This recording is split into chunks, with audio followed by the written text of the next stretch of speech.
가족 이야기 채널에 오신 모든 분들 진심으로 환영합니다. 오늘 들려드릴 이야기는 한 가난한 청년이 비오는 늦은 밤, 낯선 여인에게 하룻밤 신세를 내어주면서 시작됩니다. 그런데 다음날 아침 방문을 열려고 하자 문이 안에서 잠겨 있었습니다. 그리고 방 안에서는 정체를 알 수 없는 기묘한 냄새가 흘러나오고 있었죠. 그 냄새는 청년의 등골을 서늘하게 만들었습니다. 그가 잠긴 문을 부수고 들어갔을 때 마주한 것은 상상조차 할 수 없었던 끔찍한 진실이었습니다.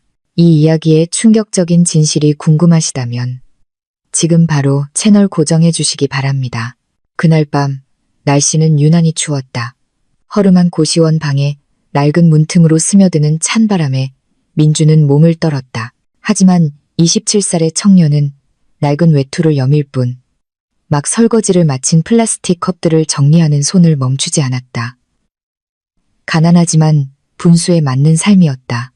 민주는 낮에는 공사장에서 막노동을 하고 밤에는 골목 입구 카페에서 컵을 닦는 아르바이트를 하며 몇만 원이라도 더 벌었다.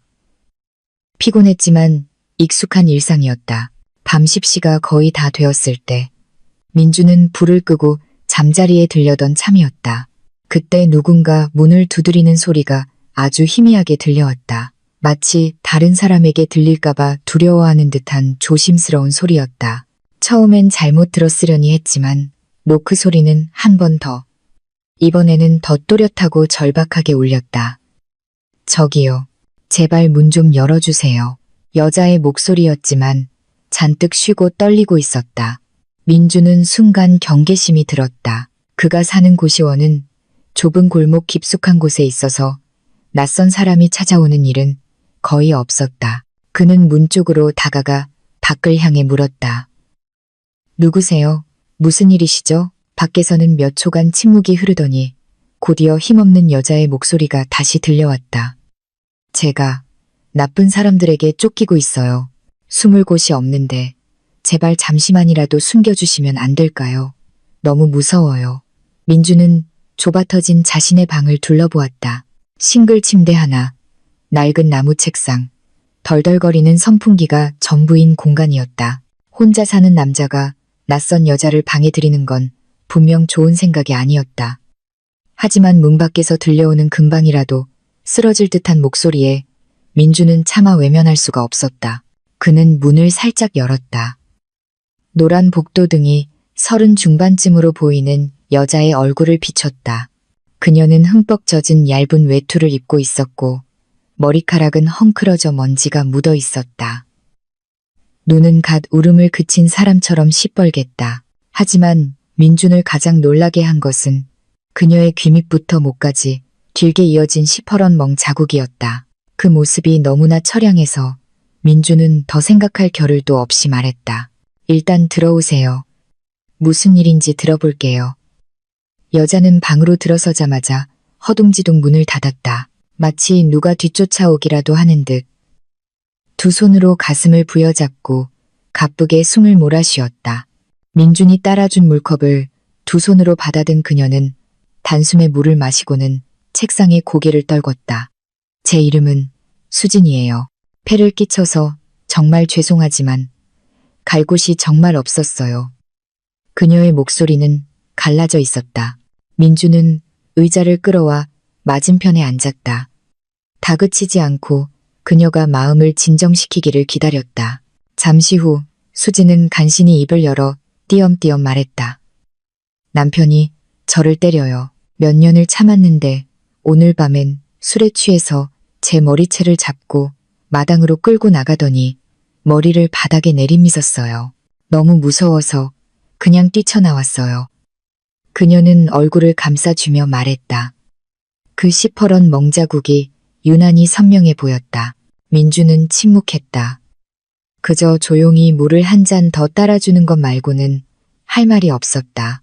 그 역시 힘든 삶을 살아오며 많은 고통을 목격했지만 마치 폭풍에 얻어맞은 나무처럼 웅크리고 앉아있는 수진을 보니 저도 모르게 가슴이 아팠다. 경찰에 신고할까요? 민준이 조심스럽게 물었다. 수진은 마치 오래된 습관처럼 겁에 질린 반응을 보이며 미친 듯이 고개를 저었다. 안 돼요. 안 돼요. 그 사람이 알면 전 살아남지 못할 거예요. 제발 하룻밤만 재워주세요. 내일 아침 바로 떠날게요. 더는 패 끼치지 않을게요. 그 간단한 말이 민준의 마음을 무겁게 짓눌렀다. 30이 넘은 여자가 비에 젖은 고양이처럼 떨면서 그저 하룻밤 몸 누일 곳을 구걸하고 있었다. 그 모습에 민준은 걱정보다는 연민을 느꼈다. 그는 고개를 끄덕였다. 알겠습니다. 침대에서 주무세요.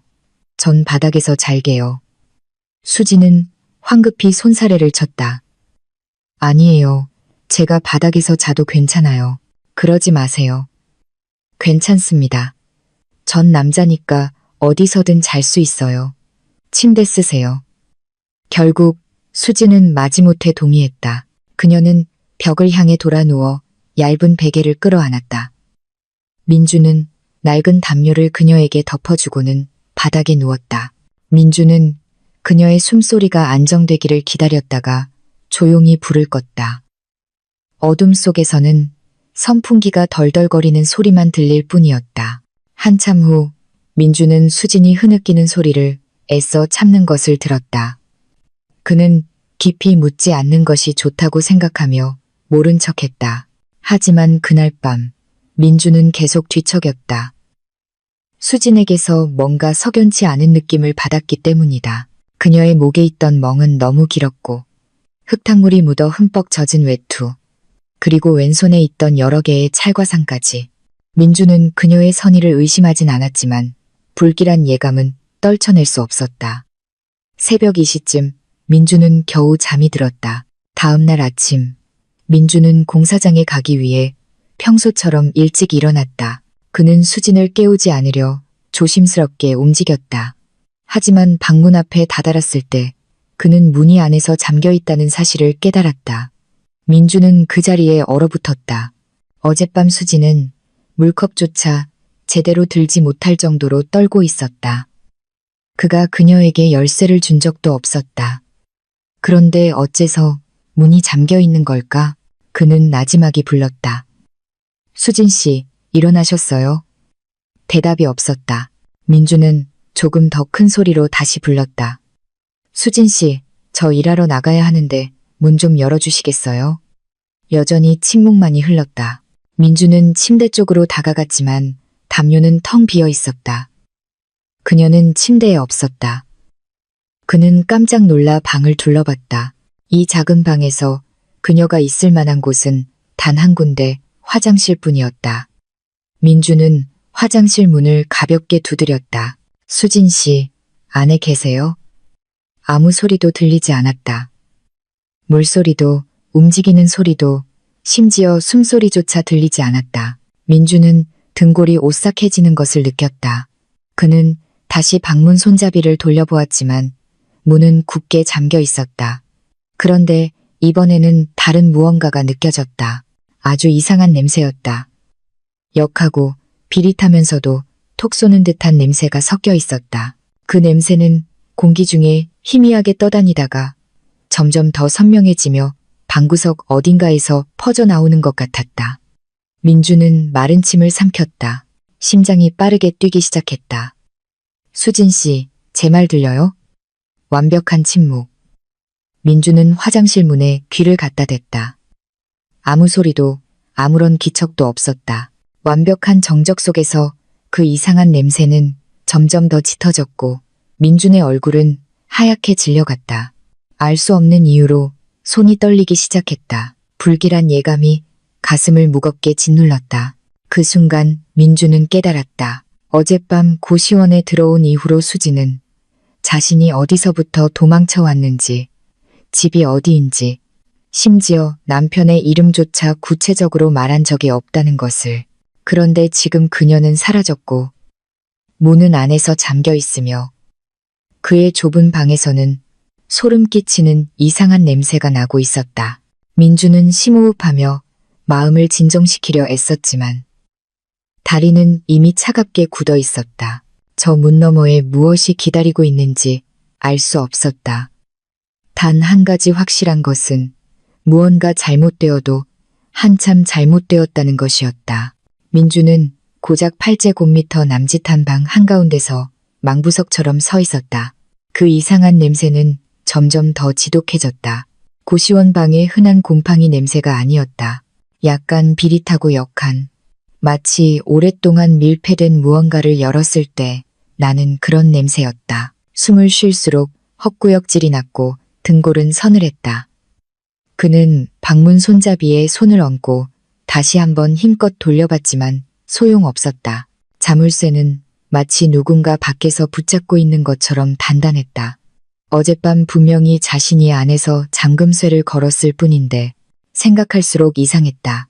말도 안 돼. 민주는 중얼거렸다. 식은땀이 흘렀다. 그는 방을 다시 한번 둘러보며 이상한 점이 없는지 살폈다. 방구석에는 옷을 담아둔 낡은 종이 상자가 그대로 있었고 작은 나무 책상도 변한 게 없었다. 달라진 것은 창문 커튼뿐이었다. 어젯밤 분명히 커튼을 완전히 쳐놨었는데 지금은 마치 누군가 막 걷었다가 황급히 내려놓은 것처럼 살짝 열려 있었다. 가느다란 빗줄기가 새어들어와 화장실 문 바로 앞 타일, 바닥을 비추고 있었다. 민주는 허리를 숙였다. 바닥에는 누군가 젖은 것을 질질 끈 것처럼 짙은 갈색의 얇은 자국이 남아 있었다. 심장이 쿵 하고 내려앉았다. 그는 본능적으로 한 걸음 뒤로 물러섰다. 수진 씨. 민주는 전보다 더 큰 소리로 불렀다. 목소리에는 공포가 묻어나기 시작했다. 제 말 들려요. 무슨 일 있으면 말이라도 해줘요. 대답은 없었다. 방 안에는 낡은 선풍기가 쇠 긁는 소리를 내며 돌아갈 뿐 그 소리가 분위기를 더욱 섬뜩하게 만들었다. 민주는 심호흡을 하고 화장실 문 앞으로 다가갔다. 손이 떨렸지만 이 문을 열지 않으면 아무데도 갈 수 없었다. 그는 다시 문에 귀를 바싹 갖다 댔다. 여전히 아무 소리도 들리지 않았다. 그 순간 민주는 어젯밤 수진의 얼굴을 떠올렸다. 길게 이어진 멍, 죽음에서 도망친 사람 같던 눈빛, 쓰러질 듯 떨던 몸.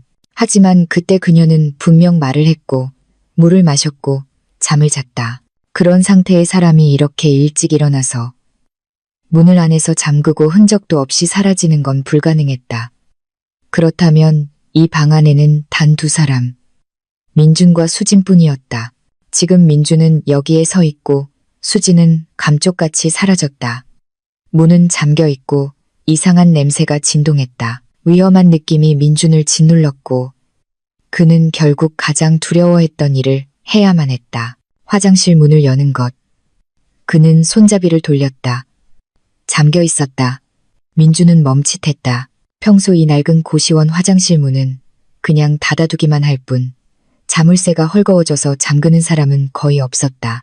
잠그려면 정확한 지점에서 손잡이를 돌린 후 힘껏 눌러야만 걸쇠가 들어갔다. 그리고 어젯밤 수진이 화장실에서 잠시 세수할 때 그녀는 문을 닫기만 했을 뿐 잠그지 않았다는 것을 민주는 똑똑히 기억했다. 민준이 일어났을 때도 문은 그대로 닫혀 있었고 열리거나 닫히는 소리는 들리지 않았다. 그렇다면 누가 잠근 거지? 민주는 마른 침을 삼켰다. 온몸은 뜨거워졌지만 손은 얼음장처럼 차가웠다. 그는 책상 근처에 있던 작은 드라이버를 집어들었다. 평소 선풍기 나사를 조일 때 쓰던 것이었다. 그는 자물쇠 틈새를 조심스럽게 파고들기 시작했다. 손은 떨렸지만 그는 침착함을 유지하려 애썼다. 쇠와 쇠가 부딪히는 소리가 건조하고 차갑게 울려 퍼졌다. 몇 초 후 자물쇠가 딸깍하며 풀렸다. 문이 한 뼘 정도 열리자 그 이상한 냄새가 왈칵 쏟아져 나와 민주는 기침을 터뜨렸다. 그는 손으로 코를 막았다. 눈물이 찔끔 났다. 이건 시체 썩는 냄새는 아니었지만 약품 냄새도 아니었다. 마치 어둠 속에서 오랫동안 밀폐되었던 무언가의 냄새 같았다. 무겁고 비릿하고 불쾌했으며 무엇보다 아주 익숙한 냄새였지만 민주는 그게 무엇인지 기억해낼 수 없었다. 그는 문을 조금 더 활짝 열었다. 밖에서 들어온 빛이 작은 화장실 안을 비췄다. 민주는 안을 들여다보았다. 아무도 없었다. 사람 그림자 하나 보이지 않았다. 플라스틱 대야에 물 몇 방울이 고여 있었고 낡은 수건이 거리에 걸려 있을 뿐이었다. 하지만 민준의 등골을 서늘하게 만든 것은 구석에 있는 쓰레기통이었다. 어젯밤보다 살짝 비뚤어져 있었다.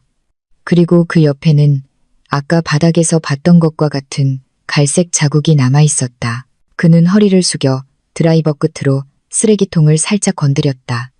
쓰레기통 입구가 드러나는 순간 민주는 뒤로 주춤하며 하마터면 넘어질 뻔했다. 안에는 시체도 피도 끔찍한 무언가도 없었다. 하지만 민준의 심장을 핏게 할 만한 것이 들어있었다. 검은색 천가방. 어젯밤 수진이 전혀 가지고 있지 않았던 가방이었다. 어젯밤 민준이 문을 열어줬을 때 그녀는 얇은 외투 하나만 걸치고 있었다. 가방도 소지품도 없었다. 급하게 도망치느라 아무것도 못 챙겼다고 했다. 그렇다면 이 가방은 어디서 나온 걸까? 누가 가져왔을까? 그리고 왜 쓰레기통 안에 숨겨져 있었을까? 민주는 떨리는 손으로 천가방을 조심스럽게 열었다. 안은 이중으로 되어 있었다. 민준이 바깥쪽 천을 걷어내자 얇은 플라스틱 통 같은 것이 보였다. 그는 조심스럽게 뚜껑을 열었다. 바로 그 순간 지금까지 맡았던 것 중 가장 강렬하고 역한 냄새가 얼굴로 확 끼쳐와 민주는 현기증을 느꼈다. 안에는 짙은 회색 가루가 들어있었다. 쟤처럼 고왔지만 쟤는 아니었다. 자잘한 은색 알갱이와 짙은 붉은 빛이 섞여 있었다. 민주는 이런 것을 본 적이 없었다. 그 비릿하고 역한 냄새는 바로 여기서 나고 있었다. 그는 서둘러 뚜껑을 닫았다. 심장이 미친 듯이 뛰었다. 이게 대체 뭐지? 민준이 정신을 차리기도 전에 작은 소리가 그를 깜짝 놀라게 했다. 딸깍, 방문 쪽에서 난 소리였다. 누군가 밖에서 문을 열려고 하고 있었다. 민주는 숨을 죽였다. 딸깍, 소리가 다시 들렸다. 이어서 아주 가볍고 느린 발소리가 민준의 방 앞을 지나갔다. 민준은 벽에 바싹 붙었다. 심장이 터져 나올 것 같았다. 발소리가 멈췄다.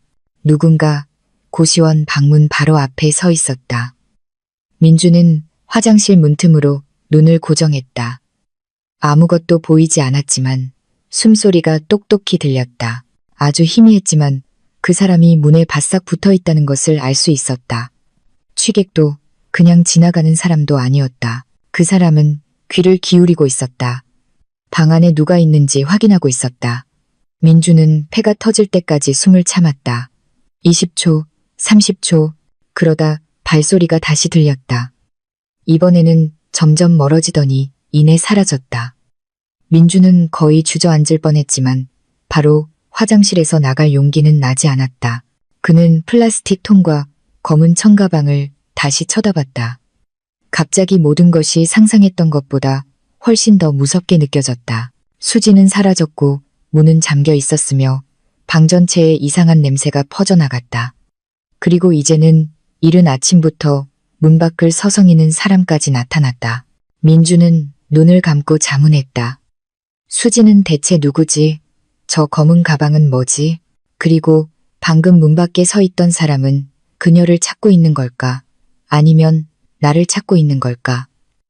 문틈으로 스며든 바람에 민주는 몸을 떨었다. 한 가지는 확실했다. 이건 더 이상 낯선 사람에게 하룻밤 신세를 내어준 수준의 일이 아니었다.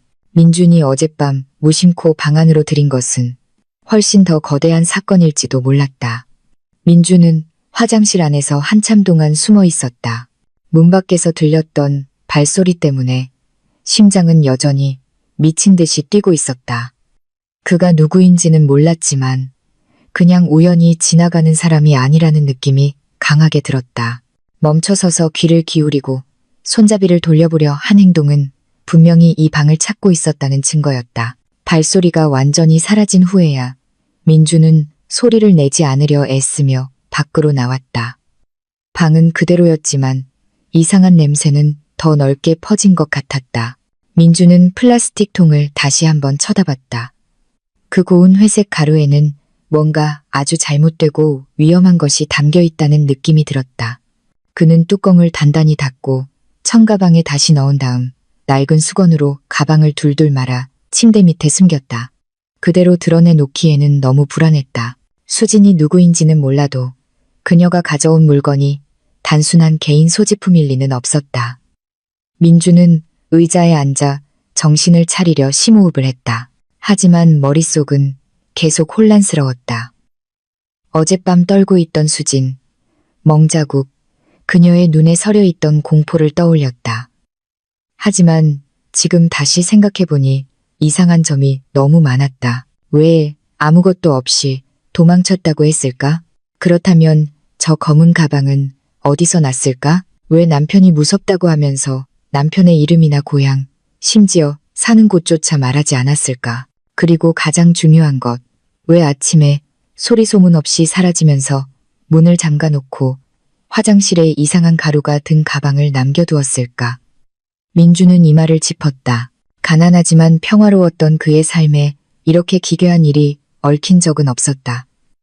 창밖은 이미 환했다. 시계를 보니 6시가 넘었다. 오늘 일하러 가지 않으면 일당이 깎일 것이다.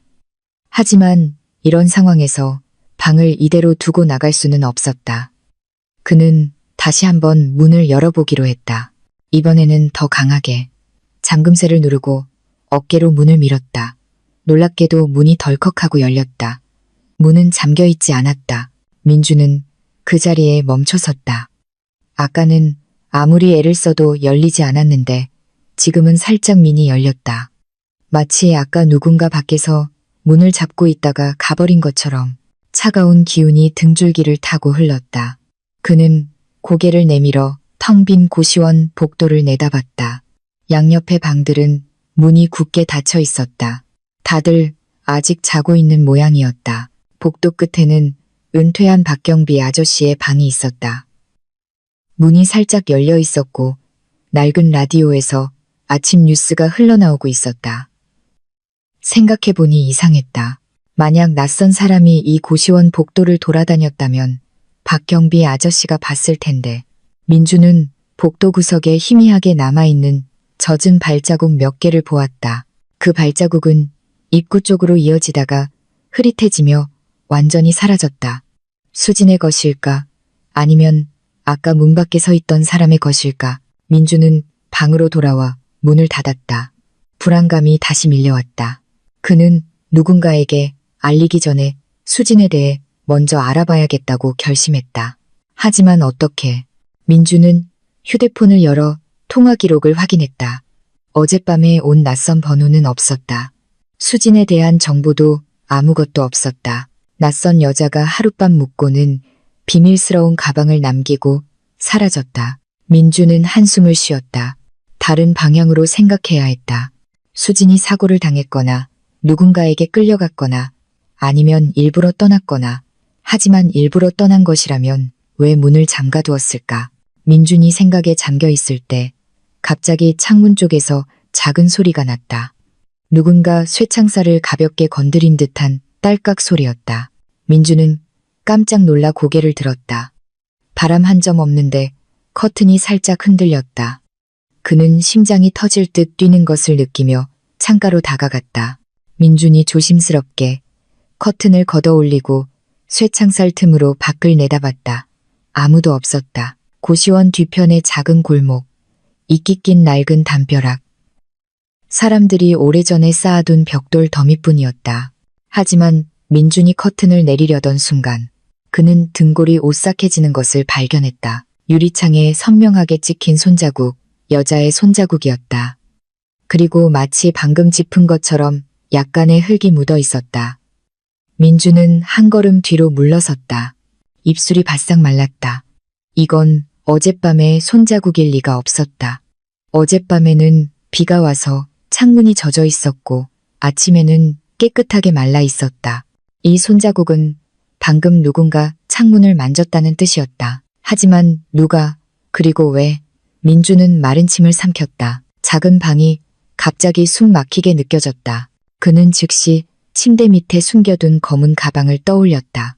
어쩌면 아까 문 밖의 사람은 그 가방 때문에 왔을지도 모른다. 아니면 수진이 여기에 있다는 것을 아는 사람일지도. 민주는 가방이 아직 그 자리에 있는지 다시 한번 확인하기 위해 침대 밑으로 다가갔다. 그는 무릎을 꿇고 가방을 싼 수건을 끌어당겼다. 가방은 그 자리에 있었지만 민주는 순간 멈칫했다. 아까 그는 수건을 3번 감아서 넣었던 것으로 기억했다. 그런데 지금은 2번만 감겨 있었다. 누가 가방을 만졌지? 민주는 몸을 떨었다. 그가 복도 밖을 내다본 것은 불과 몇 초였다. 단 몇 초 사이에 누군가 방에 몰래 들어왔다는 말인가. 민주는 방을 샅샅이 훑어보았지만 아무도 없었다. 아무 소리도 들리지 않았지만 누군가의 시선이 자신을 지켜봤다는 느낌은 사라지지 않았다. 민준이 공포에 떨고 있을 때 휴대폰이 울렸다. 낯선 번호였다. 민주는 잠시 망설이다가 전화를 받았다. 여보세요. 수화기 너머에서는 낮고 거친 남자의 목소리가 들려왔다. 하지만 아주 날카로운 목소리였다. 어젯밤에 웬 여자 하나 못 봤나? 민주는 그 자리에 얼어붙었다. 온몸이 뻣뻣하게 굳었다. 그는 침착함을 유지하려 애썼다. 누구시죠? 상대방은 대답하지 않고 그저 천천히 한 글자 한 글자 힘주어 말했다. 키는 160 정도에 머리는 길고 나이는 30 중반쯤. 목에 멍이 있어. 본 적 있나? 민주는 목이 메는 것을 느꼈다. 수진이었다. 하지만 저 남자는 누구일까? 그녀의 남편, 어젯밤 그녀를 쫓던 사람, 아니면 아침에 문 밖에 서 있던 그놈. 민주는 몇 초간 침묵하다가 조심스럽게 대답했다. 아니요. 누구 말씀이신지 모르겠는데요. 수화기 너머는 조용했다. 등골이 오싹해지는 차가운 침묵이었다. 이윽고 남자가 말했다. 목소리가 너무 낮아서 뒤에 바싹대야 겨우 들릴 정도였다. 거짓말하면 너도 그 여자처럼 사라지게 될 거야. 뚝. 전화가 끊겼다. 더 이상 신호음도 들리지 않았다. 민주는 의자에 주저앉았다. 소름이 돋았다. 맥박이 북처럼 울렸다. 너도 그 여자처럼 사라지게 될 거야. 그 말이 마치 목에 걸린 칼처럼 머릿속에서 울려 퍼졌다. 민주는 방을 둘러보았다. 낡고 작고 가난한 고시원 방이 이제는 덫처럼 느껴졌다. 단순한 선행에서 시작된 일이 이제는 어디서부터 시작되었는지도 모를 사건에 휘말리게 된 것이다. 수지는 어디에 있을까? 그녀에게 무슨 일이 생긴 걸까? 그 회색 가루는 무엇일까? 그리고 그 남자는 대체 누구일까? 민주는 더 이상 방 안에 가만히 앉아 있을 수 없었다. 그는 자리에서 일어나 뒤로 물러섰다. 마치 이곳이 더 이상 안전하지 않다는 듯이 민주는 한 가지를 분명히 깨달았다. 만약 스스로 답을 찾지 못한다면 다음으로 사라지는 사람은 바로 자신이 될 것이라는 것을. 민주는 고시원 방 한가운데 서서 의자 등받이를 하얗게 질릴 때까지 꽉 붙잡았다. 방금 전화기에서 들었던 말이 칼날처럼 머릿속을 파고들었다. 너도 그 여자처럼 사라지게 될 거야. 민주는 이렇게까지 두려웠던 적이 없었다. 그는 가난했지만 정직하게 살았고 누구에게 원한을 산 적도 없었다. 그런데 지금 단지 낯선 여자 한 명을 도와줬다는 이유로 그의 인생은 벼랑 끝으로 내몰린 것 같았다. 한참 후에야 민주는 겨우 약간의 평정을 되찾았다. 그는 한 가지를 알았다. 만약 이 방에서 아무것도 하지 않고 계속 있는다면 그는 점점 더 깊은 수렁에 빠질 것이라는 것을. 소름이 돋을 정도로 무서웠지만 그는 무슨 일이 벌어지고 있는지 알아내야만 했다. 하지만 어디서부터 시작해야 할까? 수진부터? 전화를 건 남자부터? 아니면 침대 밑에 조용히 놓여있는 검은 청가방부터? 민주는 눈을 가늘게 뜨고 가방을 다시 쳐다봤다. 수건에 쌓여 있었지만 마치 가방이 자신을 보고 있는 듯한 느낌이 들었다. 숨겨진 무언가가 열리기를 원했지만 열면 그 대가를 치러야 할 것만 같았다. 민주는 마른 침을 삼키고 허리를 숙여 침대 밑에서 가방을 꺼냈다. 손이 눈에 띄게 떨렸지만 그는 침착함을 유지하려 애썼다. 가방은 안에 든 이상한 가루에 비해 비정상적으로 가벼웠다. 민준이 겉을 싼 천을 한 겹 더 벗겨냈다. 이번에는 아까 보지 못했던 것을 발견했다. 가방에 접힌 틈새에 끼어있는 작은 종이 조각이었다. 종이는 누렇게 바래고 구겨져 있었다. 마치 누군가 구겼다가 마지막에 가방에 쑤셔 넣은 것 같았다. 민준이 종이를 펴자 심장이 쿵 하고 내려앉았다. 종이에는 급하게 휘갈겨 쓴 글씨로 단 2줄만 적혀 있었다. 이것을 가진 자, 끝까지 추격당해 죽임을 당할 것이다. 누구도 믿지 마라. 민주는 두피가 저릿해지는 것을 느꼈다. 누가 썼을까? 수진이 도망치면서 썼을까? 아니면 다른 누군가가 경고하려 한 걸까? 그리고 끝까지 추격당해 죽임을 당한다는 것은 이 가방 때문이란 말인가? 민주는 회색 가루가 담긴 플라스틱 통을 쳐다봤다. 다시 열어볼 용기는 나지 않았지만 비릿하고 역한 냄새는 아직도 통입구 주변에 남아있는 것 같았다. 민준의 머릿속에는 차마 입 밖으로 꺼낼 수 없는 온갖 어두운 생각들이 떠올랐다. 만약 통 안의 물건이 불법적인 것이라면, 만약 수진이 큰 사건에 연루된 것이라면, 만약 전화를 건 남자가 남편이 아니라 그녀를 사냥하는 자라면 민주는 종이 조각을 꽉 쥐었다. 두려움이 조금씩 차올랐지만 바로 그 순간 그는 비논리적이면서도 의심스러운 점 하나를 발견했다. 만약 정말로 경고하고 싶었다면 왜 하필 추격의 대상이 되는 바로 그 가방 안에 쪽지를 넣어두었을까? 아니면 글을 쓴 사람에게 다른 선택지가 없었던 걸까? 민주는 이 말을 문질렀지만 생각은 점점 더 엉켜만 갔다. 그는 벌떡 일어나 가방을 다른 곳에 숨기려던 참이었다. 딸깍, 복도 바로 밖에서 소리가 났다. 민주는 깜짝 놀라 숨을 죽였다. 또 다른 소리. 마치 누군가 아주 조심스럽고 느리게 걸어오다가 민준의 방문 바로 앞에서 멈추는 소리 같았다. 이번에는 추측이 아니었다. 그는 문틈 아래로 드리워진 그림자를 보았다. 키가 큰 그림자가 미동도 없이 서 있었다. 민준의 심장은 너무 세게 뛰어서 문 밖에 사람에게 들릴 것만 같았다. 민준은 뒤로 물러섰다. 눈은 문틈에서 떼지 않았다. 그 그림자는 움직이지도 부르지도 거친 숨을 내쉬지도 않았다. 그저 안의 모든 움직임을 듣고 있는 것처럼 가만히 서 있었다. 한참 후 그 발그림자는 아주 천천히 조심스럽게 물러났다. 민주는 슬리퍼가 시멘트 바닥에 끌리는 소리를 똑똑히 들었다. 그 소리는 점점 멀어지다가 완전히 사라졌다. 민준의 가슴은 여전히 세차게 오르내렸고 식은땀이 등줄기를 타고 흘렀다. 분명히 그 사람은 민준의 방에서 누군가 혹은 무언가를 찾고 있었다. 그리고 가장 무서운 것은 그들이 이 방이 관련되어 있다는 것을 안다는 사실이었다. 민준은 남아있는 모든 이성을 긁어모았다. 만약 여기서 기다리기만 한다면 그는 두려움 속에서 서서히 죽어갈 것이다. 행동해야 했다. 어젯밤의 단서를 찾아야 했다. 수진이 누구인지, 무슨 일이 벌어지고 있는지 알아내야 했다. 가장 먼저 떠오른 생각은 박경비 아저씨를 찾아가는 것이었다. 박경비 아저씨는 이 고시원을 관리하는 사람으로 친근하고 늘 골목을 관찰하고 있었다. 고시원 골목을 지나는 이상한 일이 있다면 그는 분명히 알아챘을 것이다. 만약 어젯밤에 도망치는 사람이 있었거나 수상한 자가 쫓아왔다면 그것을 알 유일한 사람은 그였다. 민주는 쪽지를 주머니에 쑤셔 넣고 검은 가방을 배낭에 넣어 지퍼를 잠갔다. 그는 배낭을 메고 길게 심호흡을 한 후 문을 살짝 열어 밖을 내다봤다. 복도는 텅 비어 있었다. 복도 끝에서 불어오는 가벼운 바람에 이른 아침 햇살이 양철 지붕에 부딪히며 나는 냄새가 섞여 있었다. 민주는 밖으로 나와 문을 아주 조용히 닫고 박경비 아저씨의 방을 향해 복도를 걸어갔다. 문 앞에 다다르자 아저씨가 플라스틱 의자에 앉아 벽에 등을 기댄 채 눈을 감고 라디오를 듣고 있었다.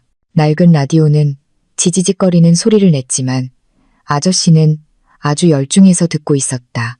민준이 조용히 불렀다. 아저씨. 아저씨가 눈을 뜨고 눈썹을 치켜 올렸다. 민준이 오늘 일 안 가나? 민주는 어깨에 맨 배낭을 고쳐매며 약간 떨리는 목소리로 말했다. 아저씨, 어젯밤에 혹시 뭐 이상한 거 못 보셨어요? 예를 들면 누가 고시원으로 뛰어 들어오거나 이 근처를 서성이는 사람 같은 거요. 박경비 아저씨는 한동안 민준을 빤히 쳐다봤다. 그 시선에 민준은 아저씨가 무슨 일이 있는지 짐작하고 있는 것 같은 느낌이 들었다. 잠시 후 아저씨는 낮은 목소리로 말했다. 어젯밤에 보긴 봤는데 자네가 묻는 게 그건지는 모르겠네. 민주는 깜짝 놀랐다. 뭘 보셨는데요? 박경비 아저씨는 누가 들을세라 목소리를 낮췄다. 밤 10시쯤 됐을 거야. 웬 남자가 골목 입구에서 어슬렁거리더라고. 가만히 서 있는 게 이상했어. 담배를 피우는 것도 아니고 전화를 하는 것도 아니고 아무것도 안 하고 그냥 고시원 쪽만 쳐다보고 있더라고. 민주는 발이 차가워지는 것을 느꼈다. 아저씨가 말을 이었다. 누굴 찾나 싶어서 다가가서 물어보려고 하니까 바로 돌아서서 가버리더라고. 근데 그 눈빛이 아주 차가웠어. 쳐다보는 순간 소름이 돋더라니까. 민주는 입술을 깨물었다. 손이 주먹으로 쥐어졌다. 그 남자는 전화를 건 그놈일 가능성이 매우 높았다. 박경비 아저씨는 여전히 민준의 안색을 살피며 대놓고 물었다. 무슨 일 있나? 민준이 얼굴이 새파랗게 질렸어. 민준은 입을 열었지만 바로 그 순간 골목 끝에서 한 여자의 목소리가 들려왔다. 혹시 수진 씨 못 보셨어요? 민준은 휙 돌아봤다. 40대쯤으로 보이는 여자가 허둥지둥 걱정스러운 얼굴로 고시원으로 뛰어들어오며 반복해서 외치고 있었다. 수진 씨, 세상에 어디 간 거야? 혹시 본 사람 없어요? 박경비 아저씨가 일어나서 물었다. 누굴 찾으시오? 여자는 숨을 헐떡이며 말했다. 수진 씨요. 우리 옆집 사는데 어제 오후에 나간 뒤로 돌아오질 않아요. 집에 큰일이 나서 꼭 찾아야 해요. 집에 큰일이 났다는 두 마디에 민주는 그 자리에 멈춰섰다. 그는 마른 침을 삼키고 다가가 조심스럽게 물었다.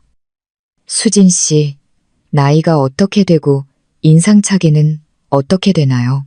여자는 수진의 특징을 정확하게 묘사했다. 민주는 심장이 꽉 조여지는 것을 느꼈다. 그가 더 물어보려던 순간 여자는 민준의 다리를 풀리게 만드는 말을 했다. 경찰에 신고했어요. 지금 경찰이 그 언니 찾고 있어요. 어제 정말 끔찍한 일이 있었거든요. 말하면 믿지 않으실까봐 무섭네요. 민주는 목이 메었다. 그는 무의식 중에 검은 가방이 든 배낭을 꽉 쥐었다. 끔찍한 예감이 머릿속을 스쳤다. 수지는 단순히 남편에게서 도망친 여자가 아니었다. 그녀는 훨씬 더 큰 사건, 어쩌면 사람의 목숨을 앗아갈 수도 있는 사건에 연루되어 있었다. 그리고 민주는 그 사건의 한가운데로 막 끌려 들어온 것이었다. 방금 고시원으로 뛰어들어온 여자는 숨을 몰아쉬며 두 손을 벌벌 떨고 있었다. 그녀는 벽에 기대서서 손수건으로 황급히 땀을 닦았다. 얼굴은 감당하기 힘든 일을 목격한 사람처럼 굳어 있었다. 민주는 눈도 깜빡이지 않고 그녀를 쳐다봤다. 곧 듣게 될 이야기가 자신을 수진이 숨긴 비밀에 밑바닥까지 끌고 갈 것이라는 예감이 들었다. 박경비 아저씨가 그녀의 어깨에 손을 얹었다. 진정하고 천천히 집에 무슨 일이 있었는지 말해봐요. 그녀는 마른 침을 삼키고 떨리는 목소리로 말했다. 어제 저희 동네에서 사람이 하나 죽었어요. 그 말은 수백 킬로그램의 돌덩이처럼 떨어져 고시원의 공기를 차갑게 가라앉혔다. 민주는 배낭을 더 꽉 쥐었다. 심장이 가슴을 뚫고 나올 것처럼 세차게 뛰었다. 여자가 이어서 말했다. 저희 집 바로 옆집에 살던 남자예요. 어제 오후에 그 집 문이 살짝 열려 있는 걸 봤는데 밤이 되니까 지독한 냄새가 나더라고요. 경찰이 와서 확인해 보니 방 안에서 죽어 있었어요. 그런데 아주 이상하게 죽었어요. 민주는 마른 침을 삼켰다. 지독한 냄새, 비릿한 냄새, 이상한 냄새. 그가 검은 가방에서 맡았던 냄새와 비슷했다. 그녀는 끔찍한 광경을 떠올리는 듯 손으로 입을 가렸다. 얼굴이 기괴하게 변해 있었어요. 어떤 곳은 붉고 어떤 곳은 파랗고 두 손은 누가 꺾어 놓은 것처럼 뒤로 꺾여 있었고요. 동네 사람들 모두가 겁에 질렸어요. 하지만 경찰이 가장 크게 의심하는 건 그녀는 거기까지 말하고는 주위를 휙 둘러보고는 거의 속삭이듯 목소리를 낮췄다. 그 집에서 여자 발자국이 발견됐다는 거예요. 흙이 묻은 작은 발자국이었는데 수진 언니 슬리퍼랑 똑같았대요. 민주는 그 자리에 얼어붙었다. 오늘 아침 그의 방 유리창에 있던 손자국에도 흙이 묻어 있었다. 그리고 어제 수진의 외투는 흙투성이로 흠뻑 젖어 있었다. 여자는 숨을 고르고는 목이 맨 목소리로 말을 이었다. 수진 언니가 그 남자랑 마지막으로 이야기한 사람이었어요. 사람들이 언니가 이 고시원 쪽으로 가는 걸 봤다고도 했고요. 어젯밤에 아무리 전화해도 연락이 안 됐어요. 지금 경찰이 찾고 있어요. 민주는 온몸에 피가 차갑게 식는 것을 느꼈다.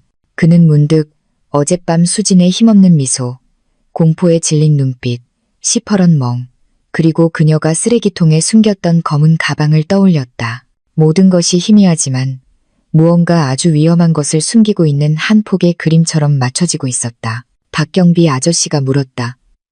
죽은 남자가 그 수진 씨 남편이요? 여자는 고개를 저었다. 아니요, 남편은 다른 사람이에요. 죽은 그 남자는, 그녀는 천천히 한 글자 한 글자 말했다. 악질 사채업자였어요. 수진 언니 집에 돈 받으러 몇 번 왔었어요. 크게 싸우기도 했고요. 그런데 그저께 밤에는 언니를 골목 밖으로 끌고 나가서 몰로 협박하는 소리를 들었어요. 어제 그 남자가 죽었고 오후에는 수진 언니가 사라졌어요. 민주는 그 말을 듣자 무릎에 힘이 풀렸다. 사채업자, 협박, 골목으로 끌려나감, 그리고 기이한 죽음. 만약 수진이 그 남자가 죽기 전에 그 집에 있었다면. 옆집 여자는 한숨을 쉬었다. 저는 그냥 언니가 무사하기만 바랄 뿐이에요. 하지만 이번 사건은 뭔가 이상해요. 경찰 말로는 칼에 찔린 것도 아니고 맞아서 죽은 것도 아니고 무언가가 몸에 흡수되어서 죽은 것 같대요. 민주는 그 말을 듣자 등골이 오싹해졌다. 몸에 흡수되었다고? 그는 비릿하고 역한 냄새가 나는 회색 가루가 든 통이 담긴 배낭을 내려다보았다. 설마 민준의 생각을 읽기라도 한 듯 여자가 갑자기 그를 향해 물었다. 혹시 수진 언니 못 보셨어요? 어젯밤에 혹시 외출하셨어요?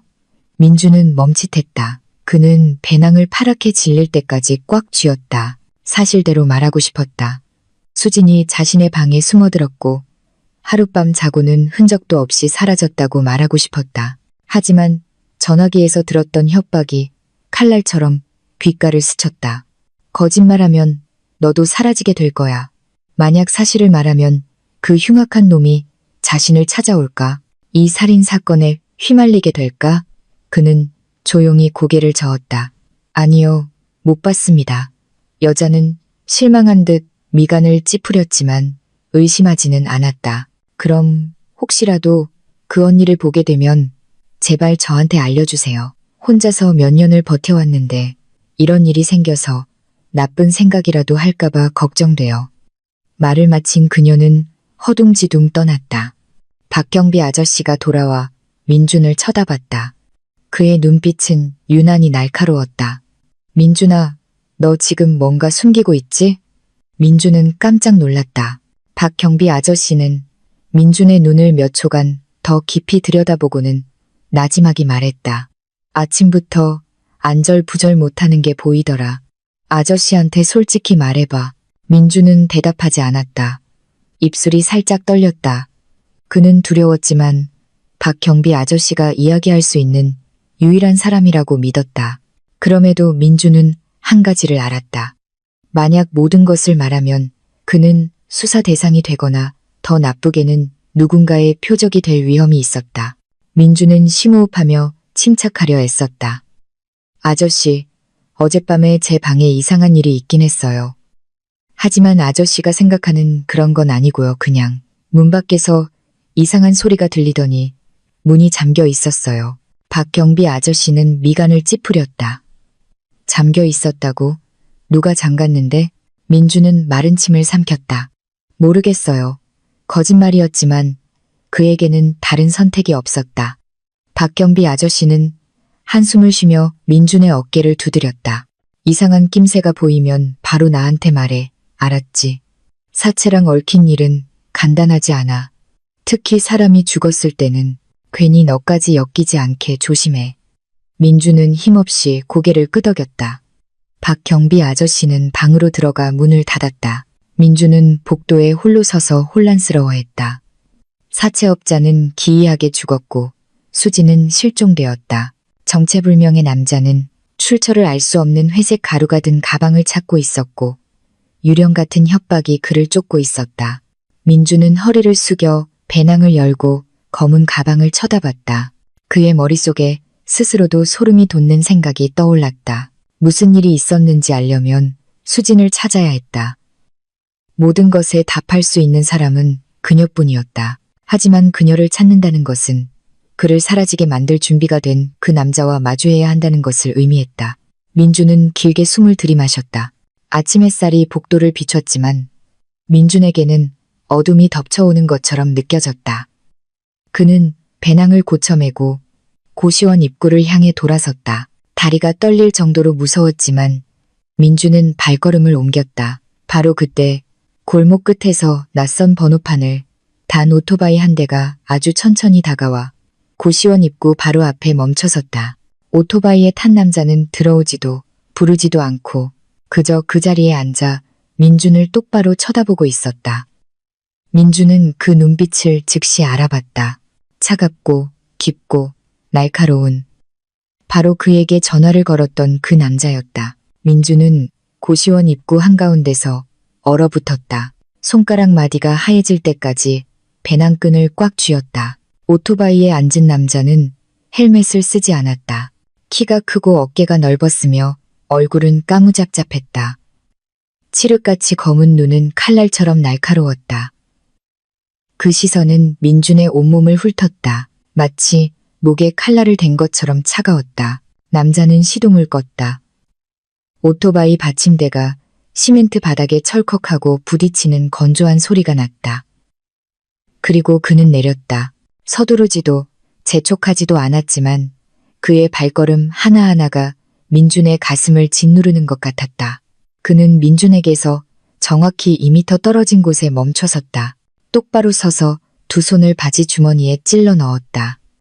목소리는 낮고 날카로웠다. 내 이름이 김민준. 복도 끝방 사는 놈 맞지? 민준은 목이 메었다. 그가 어떻게 그렇게 잘 아는지 알 수 없었지만 민준은 대답하지 않았다. 남자는 고개를 까딱이며 눈빛을 더욱 차갑게 했다. 내가 제일 싫어하는 게 뭔지 알아? 민준은 여전히 침묵했지만 다리는 살짝 뒤로 물러섰다. 남자는 미소를 지었다. 사람의 온기라고는 조금도 없는 미소였다. 거짓말하는 거. 그의 말이 떨어지는 순간 민준은 등이 옆 담벼락에 닿는 것을 느꼈다. 더 이상 물러설 곳이 없었다. 남자는 한 걸음 더 다가와 목소리를 낮췄다. 어젯밤에 웬 여자 하나 이 고시원으로 뛰어 들어오지 않았나? 민준은 마른 침을 삼켰다. 머릿속이 팽팽한 줄처럼 긴장되었다. 모릅니다. 민준은 애써 침착한 목소리를 유지했다. 남자는 눈을 가늘게 떴다. 꿰뚫어 보는 듯한 시선이었다. 그 말 벌써 두 번째 하는군.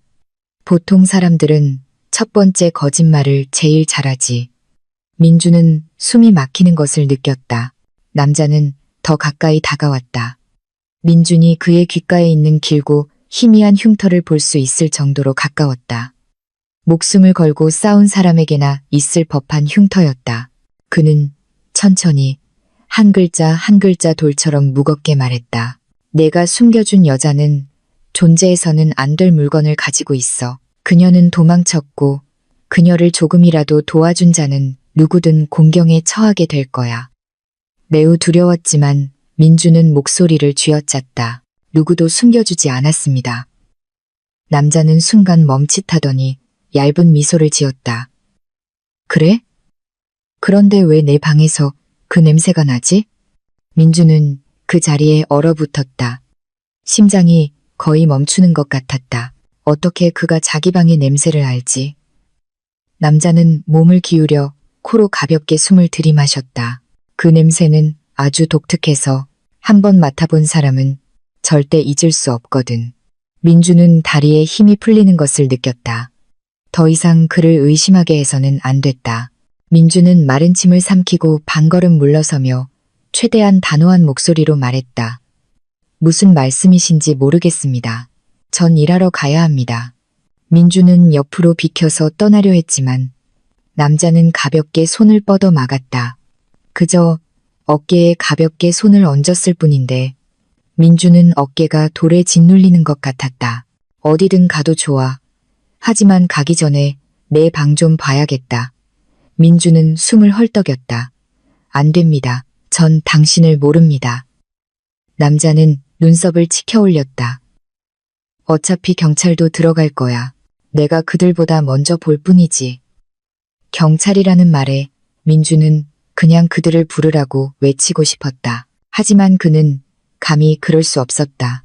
배낭 안에는 검은 가방이 그가 설명할 수 없는 증거가 조용히 들어있었기 때문이다. 민주는 세차게 고개를 저었다. 말했잖아요. 전 아무것도 모른다고. 방에 들어올 수 없습니다. 남자의 입가에서 미소가 사라졌다. 그는 민준의 어깨를 꽉 움켜쥐었다.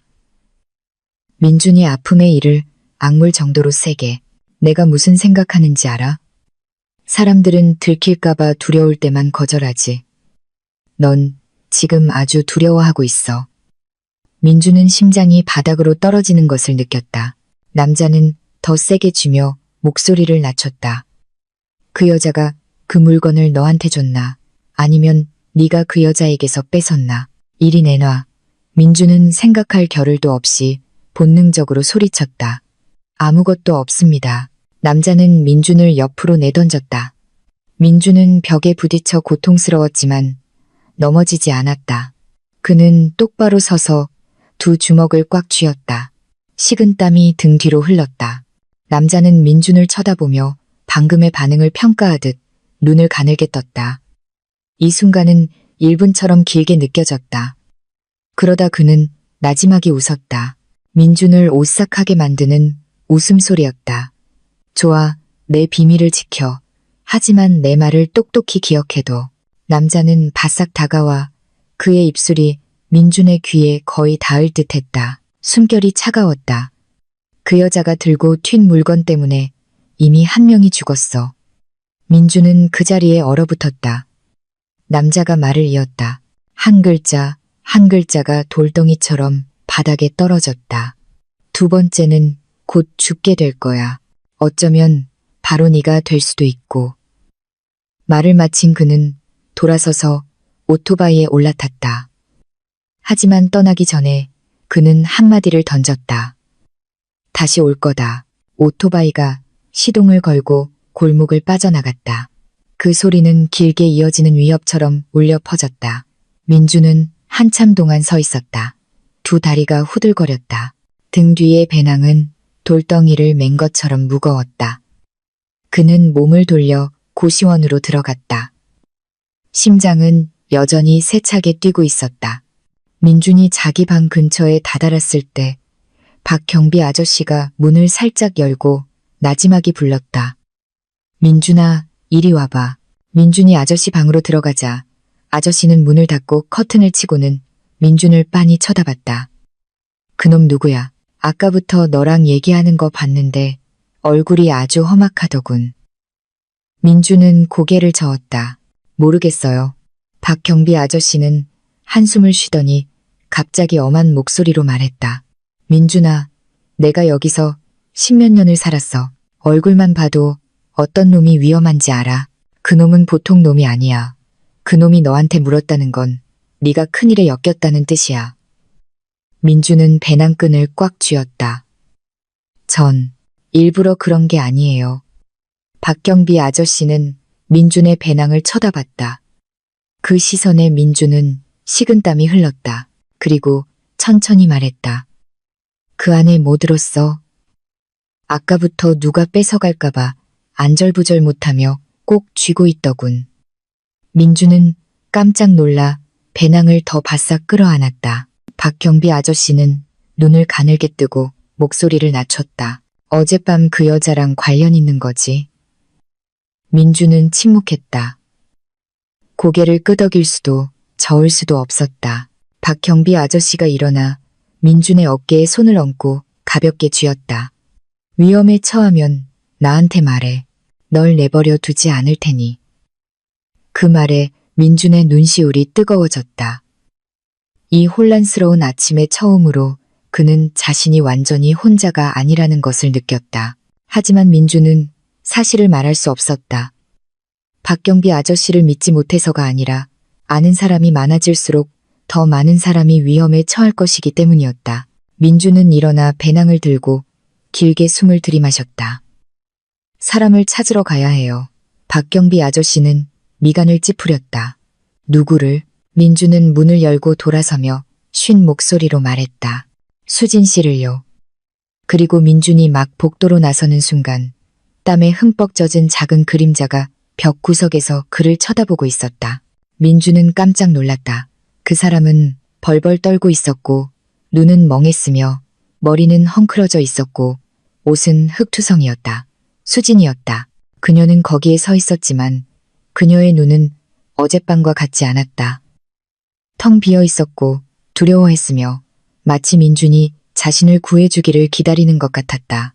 민준은 복도 한가운데서 못 박힌 듯 멈춰섰다. 수진은 그에게서 3미터도 채 안 되는 거리에 서서 넉나간 눈으로 그를 쳐다보고 있었다. 피곤하고 밤새 한숨도 못 잔 듯 시뻘겋게 충혈된 눈. 머리카락은 헝클어져 얼굴에 달라붙어 있었고 외투는 흙먼지로 얼룩져 있었다. 온몸은 마치 살아있는 악몽에서 막 도망친 사람처럼 벌벌 떨고 있었다. 수진 씨. 민준이 나지막이 불렀다. 목소리가 메었다. 수진은 대답하지 않았다. 그녀는 그저 세상에서 유일하게 의지할 수 있는 사람을 보는 듯 민준을 쳐다볼 뿐이었다. 입술이 떨렸지만 말이 되어 나오지는 않았다. 민준이 다가가려 하자 수진은 즉시 한 걸음 뒤로 물러섰다. 마치 다칠까봐 두려워하는 듯이. 안 돼요. 가까이 오지 마요. 그녀의 목소리는 너무나 쉬고 약해서 두 마디만 더 하면 쓰러질 것 같았다. 민준은 멈춰서서 위협하지 않는다는 것을 보여주기 위해 두 손을 들었다. 수진 씨, 진정해요. 해치지 않아요. 어젯밤에 어디 갔었어요? 왜? 수진은 갑자기 손으로 입을 막고 눈을 크게 떴다. 그리고는 방금 그 의문의 남자가 오토바이를 타고 사라진 고시원 입구 쪽을 돌아봤다. 그녀는 더 심하게 떨었고 두 다리는 주저앉을 것 같았다. 그 사람 여기까지 왔었죠. 수진이 바람 소리에 섞여 사라질 듯한 목소리로 속삭였다. 민주는 다가가 그녀의 팔을 붙잡았다. 수진 씨, 말해줘요. 그 사람 누구예요? 누구한테서 도망치는 거예요? 그리고 검은 가방. 민준이 검은 가방을 언급하자마자 수진은 공포에 질려 그의 손을 세차게 뿌리치고 억눌린 울음 속에서 소리쳤다. 그 얘기 하지 마요. 제발, 당신은 엮이면 안 돼. 안 돼요. 비명은 작았지만 근처 몇몇 방에서 문을 살짝 열고 내다보게 만들기에는 충분했다. 수진은 즉시 입을 막고 고개를 숙였다. 어깨가 걷잡을 수 없이 떨렸다. 민주는 그녀를 부축하는 것 말고는 할 수 있는 게 없었다. 수진의 몸은 얼음물에 담갔다 뺀 것처럼 가볍고 차가웠다. 제 방으로 들어가요. 밖에 있는 건 위험해요. 민준이 나지막하지만 단호하게 말했다. 수진은 고개를 들어 공포로 가득 찬 큰 눈으로 그를 쳐다봤다. 안 돼요. 당신 방은 안전하지 않아요. 그 사람이 표시해뒀어요. 내가 여기 있었다는 거, 내가 당신을 만났다는 거 다 알아요. 민주는 속으로는 혼란스러웠지만 수진보다는 훨씬 침착했다. 그래도 일단 들어가요. 저랑 박경비 아저씨가 있는데 아무도 함부로 못할 거예요. 민주는 자신을 지킬 수 있을지 확신할 수 없었지만 그렇게 말해서라도 그녀를 안심시키고 싶었다. 폭풍을 만난 어린 새처럼 떨고 있는 수진을 그냥 보고만 있을 수는 없었다. 수진은 몇 초간 망설이다가 세상의 마지막 신뢰를 찾으려는 듯 민준의 눈을 깊이 들여다보더니 가볍게 고개를 끄덕였다. 민준이 수진을 부축해 방으로 들어와 문을 닫았다. 문이 닫히자마자 수진은 비틀거리며 바닥에 주저앉았다. 벽에 등을 기댄 채 거친 숨을 몰아쉬었다. 방에서는 더 이상 아침에 이상한 냄새가 나지 않았지만 민준은 여전히 그 비릿한 냄새가 벽돌 하나하나에 스며든 것 같았다. 수진은 어둠을 무서워하는 사람처럼 주위를 둘러보며 힘없는 목소리로 말했다. 그거 잘 숨겨뒀어요? 민준은 책상 다리 옆에 놓인 배낭을 힐끗 쳐다봤다. 머리가 무거웠다. 네. 하지만 그 검은 가방 안에 든 게 뭔지 말해줘야 해요. 수진은 머리를 감싸 쥐었다. 눈물이 터져 나왔다. 그건 애초에 만들어져서는 안 될 물건이에요. 민주는 멈칫했다. 수진은 심호흡하며 평정을 되찾으려 애썼다. 민준 씨, 제 말 잘 들어요. 이건 돈 문제도 아니고 치정 문제도 아니고 술 취한 남편 문제도 아니에요. 훨씬 더 끔찍한 일이에요.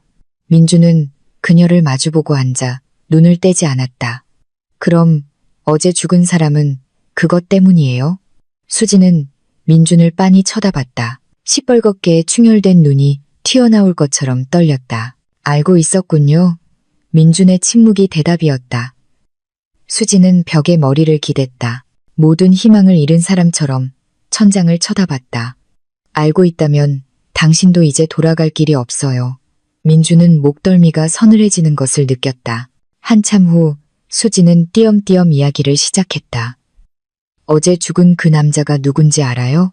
그는 단순한 사채업자가 아니에요. 당신이 상상도 못할 물건들을 밀거래하는 조직과 연관되어 있었어요. 민준이 천천히 물었다. 그럼 그 가루는 그놈의 물건이에요? 수진은 즉시 고개를 저었다. 물건이 아니에요. 마약도 아니고 흔한 것도 아니에요. 그건 국경 지역의 독초 잔해를 몇 가지 금지된 것들과 섞어서 만든 가루예요. 너무 독해서 많이 들이마시기만 해도. 민주는 몸을 떨었다. 수진이 말을 이었다. 가루라고 부르지만 사실은. 아무튼 그걸 왜 만드는지는 저도 잘 몰라요. 단지 그걸 가진 사람은 재앙을 만난다는 것만 알아요. 수진은 고개를 숙이고 두 손을 꽉 쥐었다. 목소리가 떨렸다. 그 사채업자가 저한테 그걸 숨겨달라고 강요했어요. 제가 거절하니까 제 아이를 죽이겠다고, 온 가족을 죽이겠다고 협박했어요. 너무 무서워서 그냥 그 가방을 들고 뛰었어요. 민주는 충격에 휩싸였다. 수지는 목이 메었다. 몇 시간 숨어 있다가 버리면 될 줄 알았어요. 하지만 아니었어요. 그놈도, 그리고 아까 그 오토바이 탄 놈도 쫓아왔어요. 그들은 눈 하나 깜빡 안 하고 사람을 죽이는 자들이에요. 민주는 주먹을 쥐었다. 그런데 왜 제 방으로 들어온 거예요? 수지는 고개를 들어 눈물 젖은 눈으로 말했다. 당신이 처음으로 문을 열어준 사람이었으니까요. 죽을 것 같았을 때 제겐 아무도 없었어요. 집으로 돌아갈 수도, 경찰에 신고할 수도 없었어요. 그놈들 눈과 귀는 어디에나 있거든요. 수지는 소리내어 울기 시작했다. 민주는 그녀를 보며 연민과 두려움, 그리고 무력감을 동시에 느꼈다. 그는 천천히 물었다. 그럼 오늘 아침엔 왜 사라진 거예요? 어디 갔었어요? 그 질문에 수지는 몸이 굳었다. 그녀는 마치 끔찍한 광경을 떠올리는 듯 공포에 질린 눈으로 민준을 쳐다봤다. 어젯밤에 당신 방에 누가 들어왔었어요. 민준은 벌떡 일어났다. 뭐라고요? 수지는 세차게 고개를 끄덕였다. 전화했던 그 놈이 아니에요. 다른 놈이었어요. 당신이 잠든 사이에 들어왔어요. 그놈들이 검은 가방을 찾았어요. 당신 침대 바로 옆, 불과 몇 걸음 떨어진 곳에 서 있었어요. 민주는 등골이 오싹해졌다. 그는 아침에 일어났을 때 문이 잠겨 있었고 이상한 냄새가 방에 가득 찼던 것을 기억했다. 수지는 벌벌 떨었다. 발소리를 듣고 그놈이 들어오자마자 창문 틈으로 빠져나갔어요. 당신을 부를 수가 없었어요. 작은 소리 하나라도 냈다면 저와 당신은 이미 죽었을 거예요. 민주는 주저앉았다. 몸이 차갑게 식었다. 밤새도록 누군가 그의 방 안에 서 있었다니. 수지는 민준의 손을 꽉 쥐었다. 민준 씨, 그들은 멈추지 않을 거예요. 검은 가방이 당신과 함께 있는 한 어제 죽은 사람은 시작일 뿐이에요. 밖에서 누군가 지나가는 발소리가 들리자 두 사람은 화들짝 놀랐다. 수지는 민준을 보며 속삭였다. 선택해야 해요. 하나는 그 가방을 넘겨주고 운명에 맡기는 것. 그녀는 망설였다. 입술이 하얗게 질렸다. 다른 하나는 우리 둘 다 구하는 것. 민준은 수진을 쳐다봤다. 절망적이지만 희미한 빛이 남아있는 눈. 마치 그녀의 모든 삶이 그에게 달려있는 것 같았다. 하나는 포기하는 것, 다른 하나는 출구 없는 어둠 속으로 들어가는 것. 민주는 심호흡을 했다. 그의 손이 천천히 배낭 위로 올라갔다. 하나의 결정이 모든 것을 바꾸려 하고 있었다. 작은 고시원방, 침대 하나와 낡은 책상 하나가 전부인 공간의 공기는 누군가 꽉 쥐고 있는 것처럼 무겁게 가라앉아 있었다. 민주는 검은 가방이 든 배낭 위에 손을 얹었다. 마음은 곧 터질 듯한 먹구름처럼 혼란스러웠다. 수지는 그의 앞에 앉아 두 손을 하얗게 질릴 때까지 깍지 끼고 있었다. 눈빛은 공포와 간절함으로 가득 차 있었다.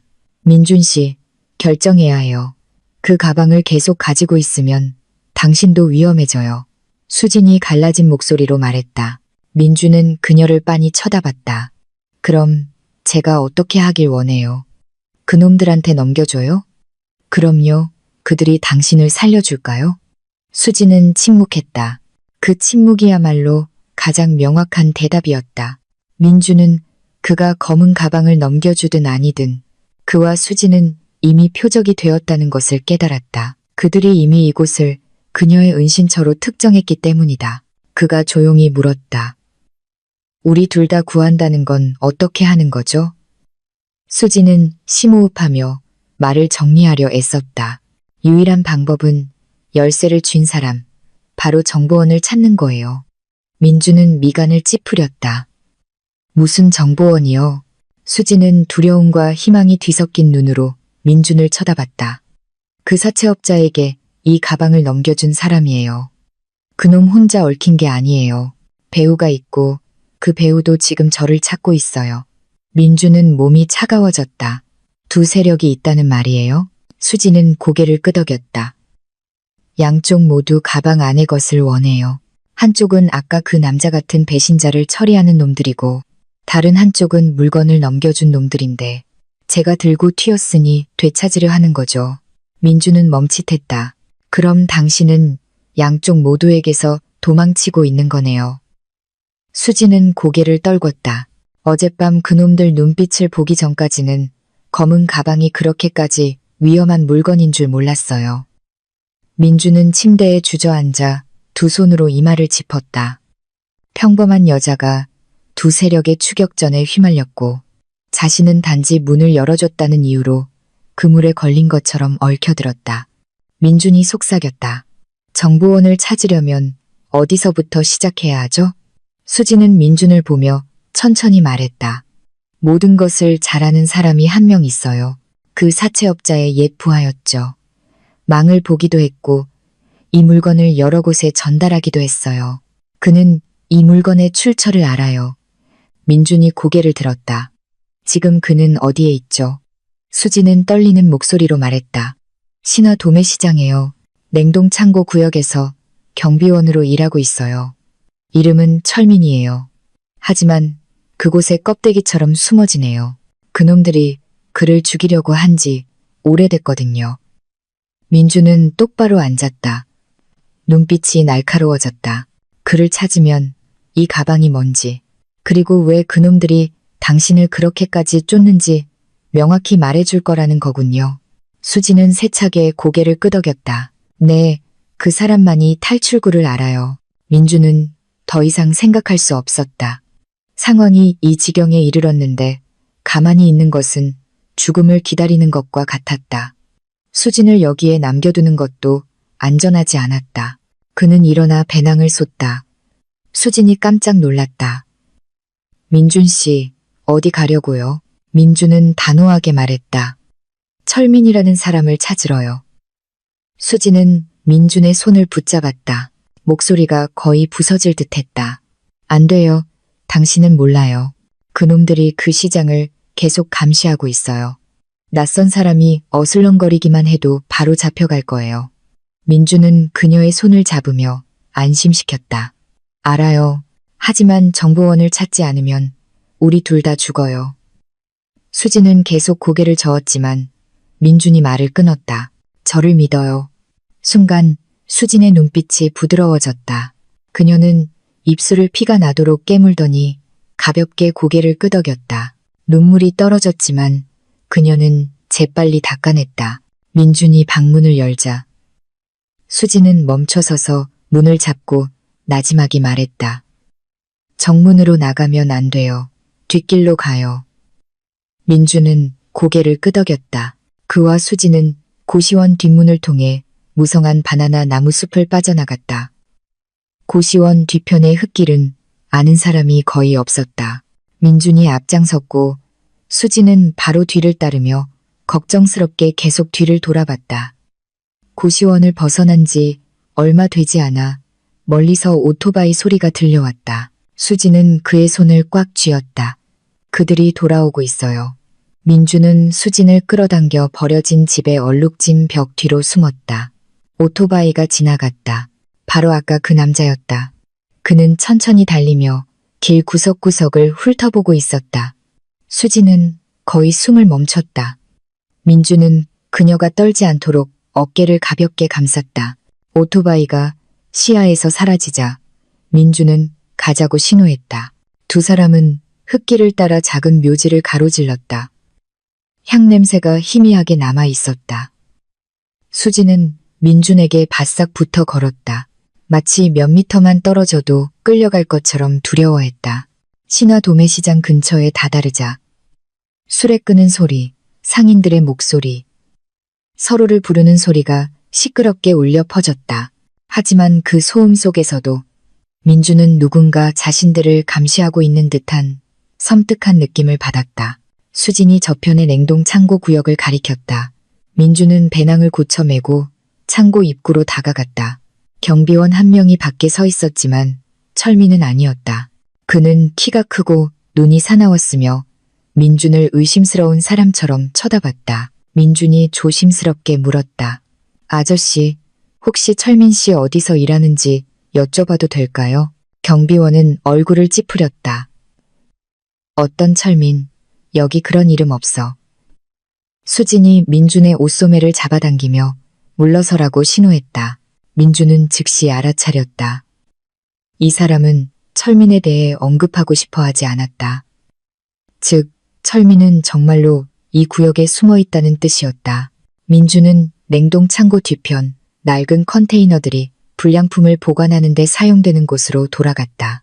그는 주위를 둘러보다가 컨테이너 뒤에서 담배에 불을 붙이고 있는 작고 마른 남자의 모습을 발견했다. 민주는 위험을 무릅쓰고 다가갔다. 철민 씨? 그 남자는 깜짝 놀라 벌떡 일어났다. 눈이 튀어나올 것처럼 놀라며 도망치려 했다. 하지만 민준과 수진을 보자 그의 시선이 멈췄다. 그는 수진을 한참 동안 쳐다보더니 두려움 가득한 한숨을 내쉬었다. 세상에, 아직 살아 있었네요. 수진은 가볍게 고개를 끄덕였다. 목소리가 갈라졌다. 철민 씨, 도움이 필요해요. 철민은 계속해서 좌우를 살폈다. 안 돼요. 그놈들이 지금 미친 듯이 당신을 찾고 있어요. 이 창고 전체가 며칠째 감시당하고 있다고요. 두 분이 여기 온 건 자살행위예요. 민준이 다가섰다. 저희는 그냥 진실을 알고 싶을 뿐이에요. 그 검은 가방, 대체 뭐죠? 왜 다들 그것 때문에 사람을 죽이려고 하는 거죠. 검은 가방이라는 말에 철민의 얼굴이 귀신을 본 것처럼 하얗게 질렸다. 그는 한 걸음 뒤로 물러서며 거의 소리치듯 말했다. 두 사람, 그거 가지고 여기까지 온 거예요? 민주는 배낭을 꽉 쥐었다. 여기 있어요. 철민은 손으로 머리를 감싸 쥐었다. 죽었다. 진짜 죽었어. 그놈들은 냄새를 맡는단 말이에요. 수진이 철민의 옷소매를 붙잡았다. 목소리가 메었다. 말해줘요. 그 가방 안에 든 게 뭐예요? 철민은 두 사람을 한참 동안 쳐다보더니 담배를 깊이 빨아들였다. 그의 목소리가 낮아졌다. 그건 가루가 아니에요. 죽은 사람의 뼈가루예요. 민주는 몇 초간 심장이 부섰다. 수지는 흐느꼈다. 공간이 멈춘 것 같았다. 철민이 말을 이었다. 목소리는 마치 그 자신도 그 물건이 두려운 듯 떨리고 있었다. 그냥 뼈가루가 아니에요. 묻을 수 없는 자들의 뼈가루라고요. 그놈들은 그걸 독약과 섞어서 사용해요. 그걸 가진 자는 재앙을 만나고 거역하는 자는 죽어요. 민주는 온몸의 피가 차갑게 식는 것을 느꼈다. 철민은 두 사람을 빤히 쳐다봤다. 이제 왜 그놈들이 죽이려 하는지 알겠어요? 바로 그때 컨테이너 뒤편에서 작은 소리가 들렸다. 누군가 다가오고 있었다. 컨테이너 뒤편에서 쓱 하는 소리가 났다. 마치 무거운 물체가 시멘트 바닥을 끄는 소리 같았다. 쿵! 민준, 수진, 그리고 철민은 동시에 돌아봤다. 얼굴이 하얗게 질렸다. 차가운 김이 피어오르는 컨테이너들 사이의 좁은 공간. 사람 그림자 하나만 나타나도 도망칠 길은 없었다. 철민이 검지를 입술에 대고 조용히 하라는 신호를 보냈다. 수지는 민준의 손목을 꽉 잡았다. 손이 너무 차가워서 민준은 자기도 모르게 몸을 떨었다. 그는 고개를 끄덕이며 그녀를 안심시켰지만 속으로는 심장이 북처럼 울렸다. 소리가 다시 들렸다. 이번에는 더 가깝고 선명했다. 철컥, 철컥, 누군가 쇠막대를 끌고 오는 소리였다. 철민이 속삭였다. 나를 따라와요. 천천히, 뛰면 안 돼. 세 사람은 냉동창고 뒤편 벽에 바싹 붙어 조심스럽게 뒷걸음질 쳤다. 여러 개의 컨테이너가 좁고 어두운 통로를 만들고 있었다. 멀리서 비추는 희미한 전등빛만이 바닥을 비추고 차가운 냉기가 하얗게 피어올라 시야를 가렸다. 갑자기 빗줄기 사이로 그림자 하나가 스쳐 지나갔다. 수지는 화들짝 놀라 소리를 지를 뻔했지만 민준이 재빨리 그녀의 입을 막았다. 철민은 거의 쓰러질 것 같았다. 얼굴이 창백해졌다. 그는 숨소리처럼 작은 목소리로 떨며 말했다. 그놈들이야. 민준이 귀를 바싹 대고 물었다. 어떤 놈들이요? 철민은 마른 침을 삼켰다. 입술이 떨렸다. 배신자를 처리하는 전문 킬러들이요. 그놈들은 절대 혼자 다니지 않아요. 한 번 나타나면 이 구역 전체를 샅샅이 뒤질 거예요. 수지는 민준의 옷을 꽉 붙잡았다. 눈물이 글썽였다. 민준 씨, 우리 당장 여기서 나가야 해요. 민준은 그녀의 손을 꽉 쥐었지만 그의 시선은 방금 스쳐 지나간 검은 그림자에 고정되어 있었다. 안 돼. 지금 뛰면 바로 들켜. 철민은 두 사람을 끌어당겨 스티로폼 상자가 높이 쌓여 시야를 가리는 구석진 곳으로 숨었다. 앞쪽에서 발소리가 들려왔다. 느리고 무겁고 규칙적인 마치 사냥꾼의 발소리 같았다. 한 남자의 목소리가 울려 퍼졌다. 냉동 창고의 냉기를 한층 더 차갑게 만드는 목소리였다. 그 여자 찾아내. 아직 멀리 못 갔을 거야. 수지는 입을 막고 소리 없이 울었다. 민주는 그녀의 숨소리를 감추기 위해 가슴에 바싹 끌어안았다. 심장박동 소리조차 억누르려 애썼다. 다른 목소리가 끼어들었다. 그 계집애가 뼈가루 주머니를 가지고 튀었어. 그거 잃어버리면 우리 다 죽어. 철민은 열병에 걸린 사람처럼 떨었다. 식은땀이 목줄기를 타고 흘렀다. 죽었다. 그놈들이 뼈가루 주머니가 나한테 없다는 걸 알았어. 그 말이 끝나기가 무섭게 키 큰 두 남자의 그림자가 통로 입구에 나타났다. 그들의 발걸음이 바닥을 밟을 때마다 컨테이너가 살짝 흔들렸다. 한 명은 쇠파이프를 들고 있었고 다른 한 명은 목에 문신이 있었다. 이 뒤쪽은 확인했나? 목에 문신이 있는 남자가 말했다. 아니, 들어가서 확인해봐. 민주는 공포에 질려 눈을 크게 뜬 수진을 보았다. 눈물이 걷잡을 수 없이 흘렀다. 철민은 거의 주저앉아 입술을 달싹이며 하늘에 기도했다. 두 남자는 좁은 통로로 들어왔다. 그들과 세 사람 사이의 거리는 10m도 채 되지 않았다. 민주는 미친 듯이 주위를 둘러봤다. 숨을 곳이 있어야 했다. 하지만 컨테이너는 빽빽하게 늘어서 있어 틈이 없었다. 남은 방향은 단 하나. 냉동 창고 쪽으로 후퇴하는 것이었다. 민주는 수진의 손을 잡고 철민에게 신호를 보냈다. 냉동 창고 안으로. 철민은 얼굴을 찡그렸다. 그 창고 잠겨 있단 말이야. 일단 가봐요. 세 사람은 돌멩이를 밟듯 조심스럽게 후퇴했다. 앞에서는 두 명의 킬러가 점점 더 가까이 다가오고 있었다. 쇠파이프가 바닥을 툭 치는 소리가 좁은 통로에 울려 퍼져 민준의 숨을 막히게 했다. 철민이 말했다. 뛰는 건 불가능해.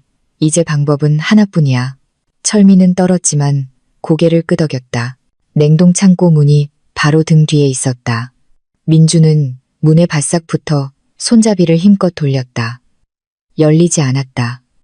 수지는 울음을 터뜨릴 것 같았다. 민준이 반대 방향으로 돌려보자 철컥 소리와 함께 문이 살짝 열렸다. 하얀 냉기가 안개처럼 뿜어져 나왔다. 민주는 철민과 수진을 보며 속삭였다. 들어가요. 그들은 즉시 몸을 기울여 작은 틈으로 들어갔다. 민준이 마지막으로 들어가려던 순간 뒤에서 어이 하는 소리가 들렸다. 두 킬러 중 한 명이 발견한 것이다. 민주는 미친 듯이 뛰는 심장을 안고 문을 힘껏 당겼다. 쾅 하는 소리와 함께 철문이 닫히며 빛을 완전히 차단했다. 밖에서는 창고 아니다. 들어가서 확인해. 라는 외침과 함께 두 남자가 달려오는 소리가 들렸다. 어두운 냉동 창고 안에서 민주는 수진의 손을 잡고 안쪽 깊숙이 끌고 갔다. 옷을 뚫고 들어오는 냉기에 그녀의 몸은 심하게 떨렸다. 철민이 민준의 손을 가볍게 치며 냉동식품 컨베이어 벨트 아래의 구석진 곳을 가리켰다. 세 사람은 그 밑으로 기어들어가 차가운 철제 바닥에 몸을 바싹 붙였다. 밖에서는 문을 쿵쿵 하고 세게 두드리는 소리가 들려왔다. 문이 잠겼어. 쇠지렛대에 가져와서 열어. 수지는 입을 꽉 막고 계속해서 눈물을 흘렸다. 추위와 공포에 온몸이 웅크러들었다.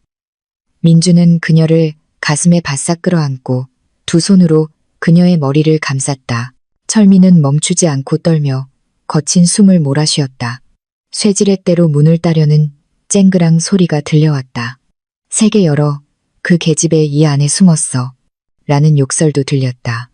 민주는 눈을 감았다. 매 순간이 영원처럼 느껴졌다.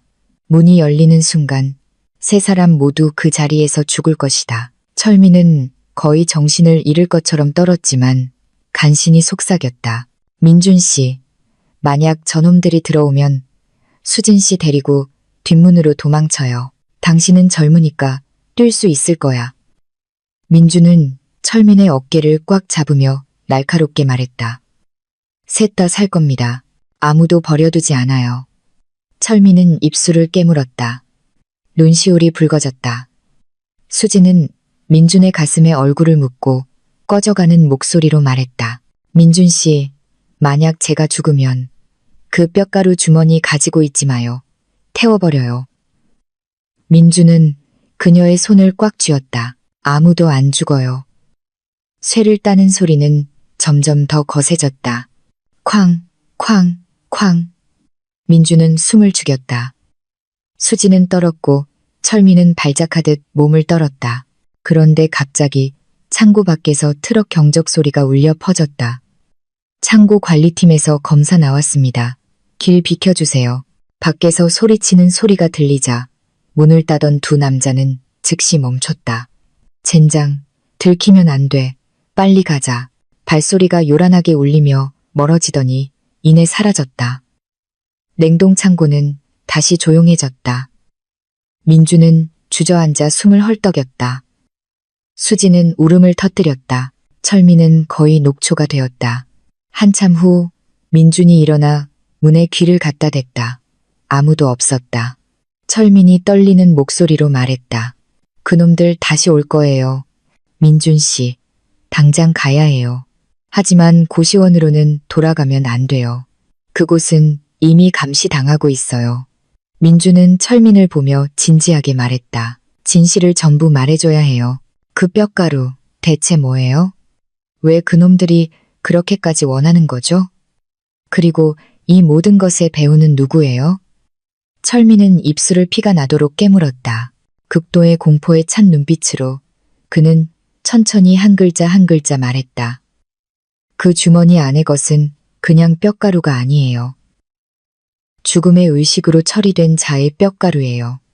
그걸 가진 사람을 식별할 수 있는 물건이죠. 그걸 만진 사람은 표식이 남고 그걸 만든 세력은 절대 그 사람을 살려두지 않아요. 민주는 등골이 오싹해졌고 수지는 벌벌 떨었다. 그럼 그놈들은 주머니만 찾는 게 아니라 우리를 찾고 있는 거군요. 철민은 창백한 얼굴로 고개를 끄덕였다. 더 이상 찾는 게 아니에요. 그는 민준을 빤히 쳐다봤다. 추격하는 거죠. 바로 그때 냉동창고 문 바로 앞에 그림자 하나가 드리워졌다. 누군가 말없이 조용히 서 있었다. 민준은 몸이 굳었고 철민은 얼굴이 하얗게 질렸으며 수지는 입을 막았다. 그 사람은 천천히 허리를 숙여 문틈으로 안을 똑바로 들여다봤다. 검은 그림자가 냉동창고 문 바로 앞을 덮었다. 복도에서 들어오는 희미한 빛은 번쩍이는 검은 구두를 신은 두 발이 문 바로 앞에 서 있는 것을 겨우 보여줄 뿐이었다. 움직이지도 소리를 내지도 않았지만 그 침묵이 창고 안에 냉기를 멈추게 하는 것 같았다. 수지는 민준의 손을 뼈가 아플 정도로 세게 잡았다.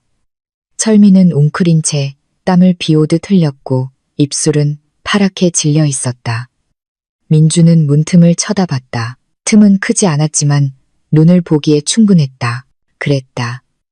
한 쌍의 눈이 안을 똑바로 들여다보고 있었다. 칠흑같이 검고 차가운 평범한 사람의 감정이라고는 전혀 없는 눈이었다. 민주는 그 눈을 알았다. 고시원 입구에 서 있던 남자, 그에게 전화를 걸어 협박했던 자, 수진을 추격하던 자, 그가 그들을 찾아낸 것이다. 민준의 숨이 막혔다. 심장이 가슴을 쿵쿵 쳤다. 문틈으로 바람이 새어 들어왔고 수지는 다리에 힘이 풀려 더 이상 서 있을 수 없을 정도로 떨었다. 그녀는 주저앉아 머리를 감싸고 울음을 참으려 애썼지만 어깨는 계속해서 떨렸다. 철민은 거의 기력이 다한 듯 죽어가는 목소리로 속삭였다. 그놈 며칠째 찾고 있었어. 뼈가루 냄새를 맡으면 알 수 있다고. 민주는 철민의 얼굴에 바싹 다가가 나지막이 말했다. 진정해요. 숨소리 들키면 안 돼요. 하지만 민주는 냉동창고에 숨는 것이 몇 분밖에 버티지 못할 것이며 조만간 잡힐 것이라는 것을 알았다. 그러다 갑자기 그가 문을 가볍게 두드렸다. 똑똑똑. 마치 방에 숨은 아이를 부르는 것 같았다. 그 가벼운 노크 소리는 뼈마디 하나하나에 깊이 울렸다. 민주는 온몸이 차갑게 식는 것을 느꼈다. 머릿속에서 본능적인 경고음이 울렸다. 그는 우리가 안에 있다는 것을 안다. 일부러 시간을 끌어 우리를 두렵게 만들려는 것이다. 낮은 목소리가 울려 퍼졌다. 김민준. 민준은 숨을 멈췄다. 그는 그의 이름을 불렀다. 묻는 것도 떠보는 것도 아니었다. 그는 민준이 여기에 있다는 것을 확신하고 있었다. 그가 다시 문을 두드렸다. 나와. 민준은 주먹을 쥐고 수진을 쳐다봤다. 수진은 미친 듯이 고개를 저었다. 눈물이 쉴 새 없이 흘렀다. 그녀는 민준의 입을 막으며 대답하지 말라고 신호했다. 마치 그가 숨을 크게 쉬기만 해도 죽을 것처럼 철민이 속삭였다. 그놈은 조직의 처리반이야. 뼈가루 냄새를 맡는 능력이 있어. 조금만 삼키면 그걸 가진 사람을 찾아낼 수 있다고. 민주는 뺨을 맞은 것 같았다. 냄새를 맡는다고? 즉, 그는 민준의 배낭에 있는 뼈가루 주머니의 존재를 감지할 수 있다는 뜻이었다. 그는 수진을 찾는 게 아니었다.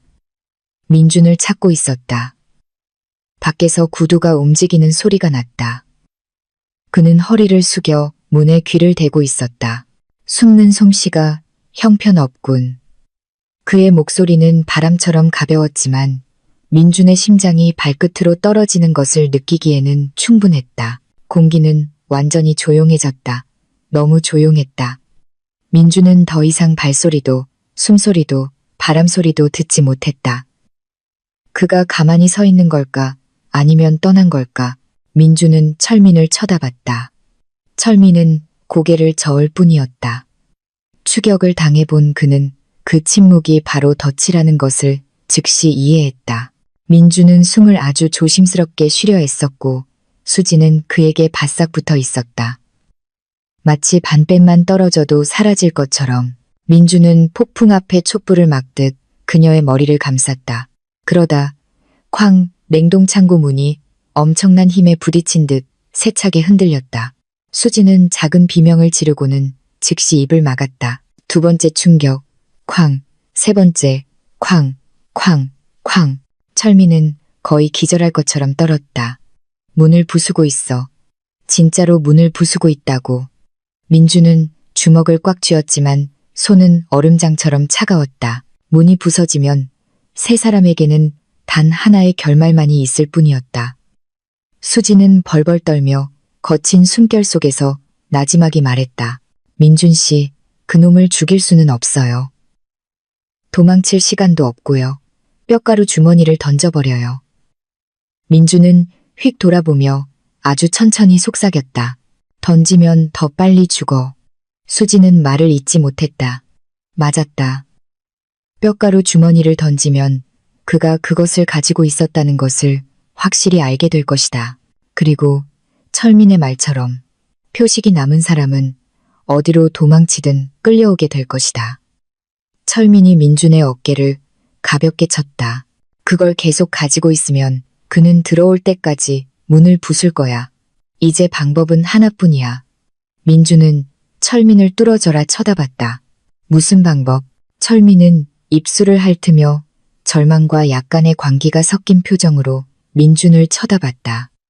내가 그를 멀리 유인해서 두 사람이 도망칠 시간을 벌어야 해. 수지는 즉시 철민의 옷소매를 붙잡았다. 철민 씨, 안 돼요. 당신이 나가면 바로 죽을 거예요. 철민은 그녀를 쳐다봤다. 눈빛이 고통스러웠다.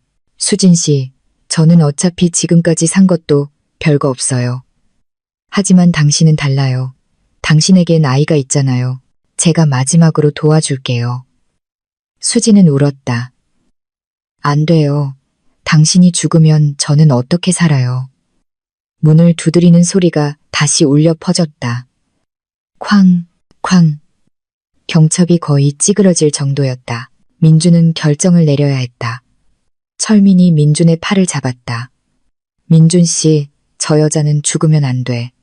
아이를 지키기 위해 도망친 거라고. 돕고 싶으면 내 말을 들어.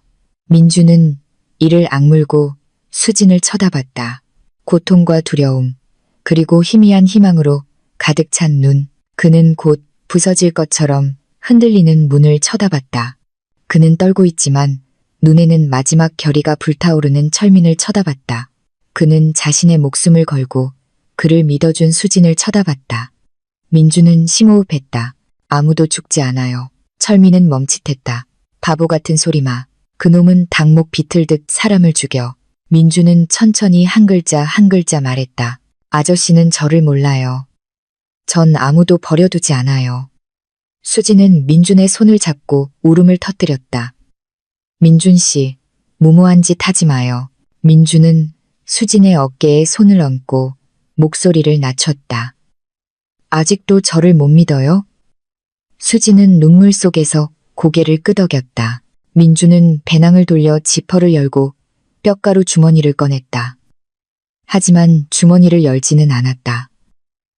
그는 수건을 단단히 다시 감아 외투 안에 쑤셔 넣었다. 수진이 공포에 질렸다. 그걸 왜 가지고 가요? 민주는 그녀를 쳐다보며 단호하게 말했다. 그놈은 이걸 따라오니까 내가 이걸 가지고 가면 그놈은 나를 따라올 거예요. 두 사람은 반대 방향으로 도망쳐요. 철민은 입을 벌렸다. 그를 유인하겠다고. 안 돼. 넌 도망칠 수 없어. 민주는 입술을 깨물었다. 문이 거의 부서졌어요. 다른 방법이 없어요. 경첩이 삐걱하는 소리를 내자 세 사람 모두 화들짝 놀랐다. 민주는 수진을 끌어당겨 빠르게 말했다. 내가 뛰면 두 사람은 뒤편 냉동 통로를 따라가서 낮은 담을 넘어 시장 뒤 개천으로 가요. 뒤돌아보지 마요. 수진은 미친 듯이 고개를 저었다. 안 돼. 당신 혼자 가게 둘 수 없어요. 민주는 두 손으로 수진의 얼굴 양쪽을 잡고 그녀의 얼굴을 똑바로 쳐다봤다. 여기 있으면 셋 다 죽어요. 수진은 울음을 터뜨리며 그의 손을 손톱이 살에 파고들 정도로 세게 잡았다. 민주는 자신의 이마를 그녀의 이마에 대고 속삭였다. 반드시 돌아올게. 쾅쾅. 경첩이 반쯤 부서져 나갔다. 민주는 몸을 돌려 작은 비상구인 창고 뒷문을 향해 총알처럼 달려갔다. 철민이 민준의 손을 잡았다. 정말 괜찮겠어? 민주는 고개를 끄덕였다. 할 수 있어요. 철민은 말을 잇지 못하다가 세차게 고개를 끄덕였다. 좋아. 우린 신호를 기다릴게. 민주는 뒷문을 살짝 열었다. 강한 바람이 불어왔다. 앞에는 생존이, 뒤에는 문을 부수고 있는 살인자가 있었다. 민주는 주먹을 꽉 쥐고 숨을 골랐다. 마지막 쾅 소리와 함께 냉동 창고 문이 부서져 나갔다. 바로 그 순간 민주는 밖으로 뛰쳐나갔다. 살인자를 창고 밖으로 끌어내기 위해, 수진과 철민을 지키기 위해, 그들을 대신해 죽음과 마주하기 위해 빛을 향해 똑바로 달려갔다. 등 뒤에서 그가 소름 끼치는 포효를 내질렀다. 민주는 벼랑 끝에서 밀쳐진 사람처럼 비상구를 뛰쳐나왔다. 바람이 얼굴을 스치며 아팠고 냉동창고 뒤편의 작은 길은 미끄럽고 울퉁불퉁한 자갈 때문에 하마터면 넘어질 뻔했지만 그는 멈출 수 없었다. 1초를 멈추는 것은 그 살인자에게 잡힐 1초를 주는 것이고 수진과 철민이 죽을 1초를 주는 것이었다. 등 뒤에 냉동창고 문이 쾅 하고 누군가 세게 잡아당긴 듯한 소리가 나고 곧이어 묵직한 포효가 바로 뒤따라왔다. 김민준, 거기서. 민주는 돌아보지 않았다. 감히 돌아볼 수 없었다. 그저 달렸다. 평생 이렇게 달려본 적이 없는 것처럼 달렸다. 그는 두 줄로 늘어선 컨테이너 사이의 좁은 통로를 가로질러 달렸다. 발이 쓰레기나 날카로운 돌에 스쳐도 상관없었다. 차가운 냉기가 피부를 애는 듯했지만 민주는 그저 옷으로 가슴을 가리고 뼈가루 주머니를 꽉 껴안은 채 계속해서 달려나갔다. 등 뒤에서 못 박힌 구두가 시멘트 바닥을 쿵쿵 하고 무겁고 규칙적으로 그리고 아주 가깝게 울렸다. 그놈은 비정상적으로 빨랐다. 민주는 숨을 헐떡였다. 폐가 찢어질 듯 아팠지만 멈출 수 없다는 것을 알았다. 그는 창고 구석을 돌아 시장 주차장으로 이어지는 길로 뛰어들었다. 사람들의 말소리, 트럭 기사들의 욕설, 윙윙거리는 트럭 엔진 소리. 민주는 그 군중 속으로 뛰어들었다. 마치 마른 장작더미에 불꽃을 던진 것처럼 혼란스러웠지만 그에게는 유리했다. 그는 짐을 나르던 기사 옆을 스쳐 지나가며 하마터면 부딪힐 뻔했다. 남자가 욕을 했다. 미친놈아, 어딜 뛰어. 민주는 대답하지 않고 그놈이 나타났는지 재빨리 훑어봤다. 그때 그는 쇠가 트럭 적재함에 쨍하고 부딪히는 소리를 들었다. 그놈이 왔다. 민주는 주차된 두 대의 트럭 사이 틈으로 기어들어갔다. 심장이 미친 듯이 뛰었다. 그놈이 이쪽을 보기만 하면 바로 자신을 찾아낼 것이라는 것을 알았다. 수진의 말처럼 그 뼈가루 냄새가 민준에게 표식을 남겼기 때문이다. 똑바로 달릴 수도 숨소리를 들키게 할 수도, 트럭 기사들의 주의를 끌만한 행동을 할 수도 없었다. 민주는 몸을 낮춰 트럭 밑으로 기어 들어갔다. 바로 그때 번쩍이는 검은 구두가 저쪽 트럭 앞에서 나타났다. 가만히 서서 귀를 기울이고 있었다. 민준의 심장이 해는 것 같았다. 그가 아주 나지막이, 하지만 이상하게 깊이 울리는 목소리로 말했다. 도망칠 수 없을 텐데. 민준은 옷 속에 든 뼈가루 주머니를 꽉 쥐었다. 상상일 뿐이었지만 주머니가 뜨거워지는 것 같았다. 민준은 이를 악물고 그가 서 있는 방향에서 멀어지기 위해 반대쪽으로 기어가기 시작했다. 쾅! 그가 누군가를 위협하듯 트럭 적재함을 세게 쳤다. 냄새가 아직 여기에 있어. 민주는 숨을 헐떡였다. 그가 냄새를 따라오려 한다면 민주는 그의 주의를 다른 곳으로 돌릴 무언가를 해야 했다. 민주는 트럭 밑을 둘러봤다. 전선, 기름때, 자갈뿐, 가짜 소리를 낼 만한 것은 아무것도 없었다. 구두 소리가 다시 바닥을 쳤다. 이번에는 민준이 있는 쪽으로 똑바로 향하고 있었다. 민준은 이를 악물고 뒤쪽으로 빠르게 기어갔다. 두 손은 기름으로 더러워졌지만 신경 쓸 겨를이 없었다. 차가운 기운이 바닥으로 내려왔다. 그가 허리를 숙여 트럭 밑을 들여다봤다. 민주는 바닥에 바싹 붙어 머리가 어지러울 때까지 숨을 참았다. 바로 끌려나갈 것이라고 생각한 순간 멀리서 경적 소리와 함께 욕설이 들려왔다. 야, 어떤 놈이 내 짐 쏟았어.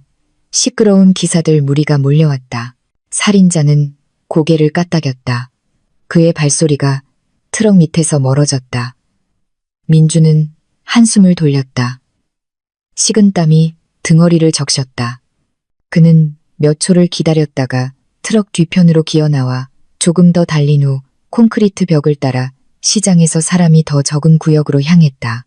하지만 민준이 안도하기도 전에 바로 앞에서 낮은 목소리가 울려 퍼졌다. 어디까지 도망갈 셈이지? 민준은 그 자리에 멈춰섰다. 심장이 발밑으로 떨어졌다. 살인자가 골목 입구를 막고 서 있었다. 그와의 거리는 불과 몇 미터. 그는 나뭇가지 그늘 아래 서 있었고 빛이 반쯤 비추고 반쯤 가려 그의 얼굴을 더욱 차갑게 만들었다. 한 손은 외투 주머니에 찔러 넣고 길고 단단한 무언가를 쥐고 있었다. 칼일까? 몽둥이일까? 아니면 사람에게 표식을 남기는 데 쓰는 물건일까? 민주는 마른 침을 삼키고 한 걸음 물러섰다. 그 역시 한 걸음 다가왔다. 잘 뛰는군. 그가 바람 소리처럼 나지막이 말했다. 하지만 넌 모르는군. 그 주머니를 짚는 순간부터 내게는 출구가 없었다는 것을. 민주는 애써 침착한 목소리를 유지했다. 왜죠? 단지 이 주머니 때문인가요? 그냥 뼈가루 때문에? 그가 입꼬리를 올렸다. 뼈가루는 평범하지. 하지만 이 뼈가루는 표식을 가진 자의 것이야. 민주는 미간을 찌푸렸다. 무슨 표식이요? 그는 천천히, 하지만 확실하게 다가왔다. 사람을 단련시키는 데 쓰는 의식. 그 의식에서 불태워진 자들의 영혼은 남은 뼈가루에 달라붙지. 그 뼈가루를 가진 자는 그 영혼에 쉬게 되고 우리 조직은 그것을 가진 자를 처리해야만 해. 민주는 등골이 오싹해졌다. 단지 그 의식 때문에. 그가 가볍게 대답했다. 누구도 그 의식의 잔해를 가져서는 안 돼. 그것을 가진 자는 혼란을 일으키고 홀리게 되며 마치 먹잇감이 스스로 늑대떼를 부르듯 다른 자들을 끌어들일 거야. 민주는 한 걸음 더 물러섰다. 그럼 수진 씨는 왜 쫓기는 거죠? 그는 민준을 바보 보듯 쳐다보며 눈썹을 치켜 올렸다. 그 여자는 그걸 가지고 도망쳤고 다른 사람과 접촉하게 만들었어. 죽음보다 더 큰 죄지. 민주는 이를 악물었다. 만약 이 주머니를 당신에게 주면요. 그는 민준을 한참 동안 쳐다봤다. 그의 얼굴에 드리워진 그림자는 변함이 없었고 표정도 없었다.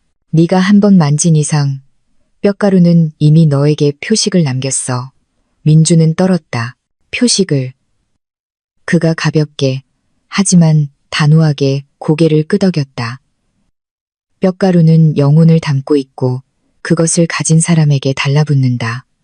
그래서 주머니를 돌려주거나 버려도 우리는 너를 처리해야 해. 민주는 망연자실했다. 그럼 제게는 아무런 방법도 없는 건가요? 그가 한숨처럼 말했다. 없어. 민주는 주먹을 꽉 쥐고 침착함을 유지하려 애썼다. 당신은 명령 때문에 이러는 건가요? 아니면 나를 죽이고 싶어서 이러는 건가요? 살인자는 몇 초간 침묵하더니 말했다. 둘 다. 민주는 말로 벗어날 수 없었다. 계속 뛰어야 했다. 하지만 그가 바로 앞을 막고 있었고 거리는 너무 가까웠다. 민주는 주위를 둘러봤다. 쓰레기가 널린 작은 골목, 높은 벽, 방향은 단 하나뿐이었지만 그쪽은 미끄러운 깊은 개천으로 이어져 있었다.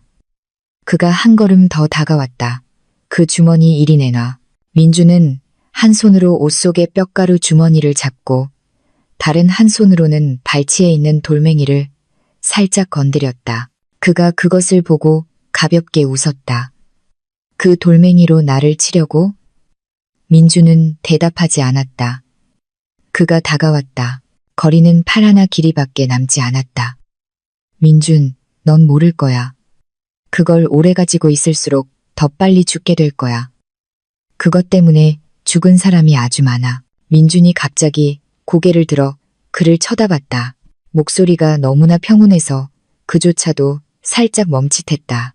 당신 말이 맞아요. 그가 눈을 가늘게 떴다. 뼈가루 때문에 죽은 사람들이죠. 하지만 당신은 아나요? 그가 고개를 까딱였다. 민준이 똑똑히 한 글자 한 글자 말했다. 제가 이걸 지키는 건 다른 사람, 특히 수진 씨를 보호하기 위해서예요. 살인자의 얼굴이 즉시 굳어졌다. 눈의 살기가 강해졌다. 민준이 말을 이었다. 당신이 뼈가루 주머니를 원하고 내 목숨을 원한다면 좋아. 하지만 나를 따라와야 할 거야. 말이 끝나기가 무섭게 민주는 휙 돌아서 어두컴컴한 개천둑을 향해 똑바로 뛰어갔다. 살인자가 포효했다. 거기서 그가 뒤를 쫓았다. 두 사람은 좁은 골목을 바람처럼 지나 시장 뒤 공터로 뛰쳐나갔다. 바람이 민준의 귓가를 스쳤다. 발밑에서 흙과 돌이 튀었다. 그의 숨소리가 마치 사냥감이 덮쳐오듯 바로 등 뒤에서 들려왔다. 몇 초만 더 있으면 그는 민준을 잡을 것이다.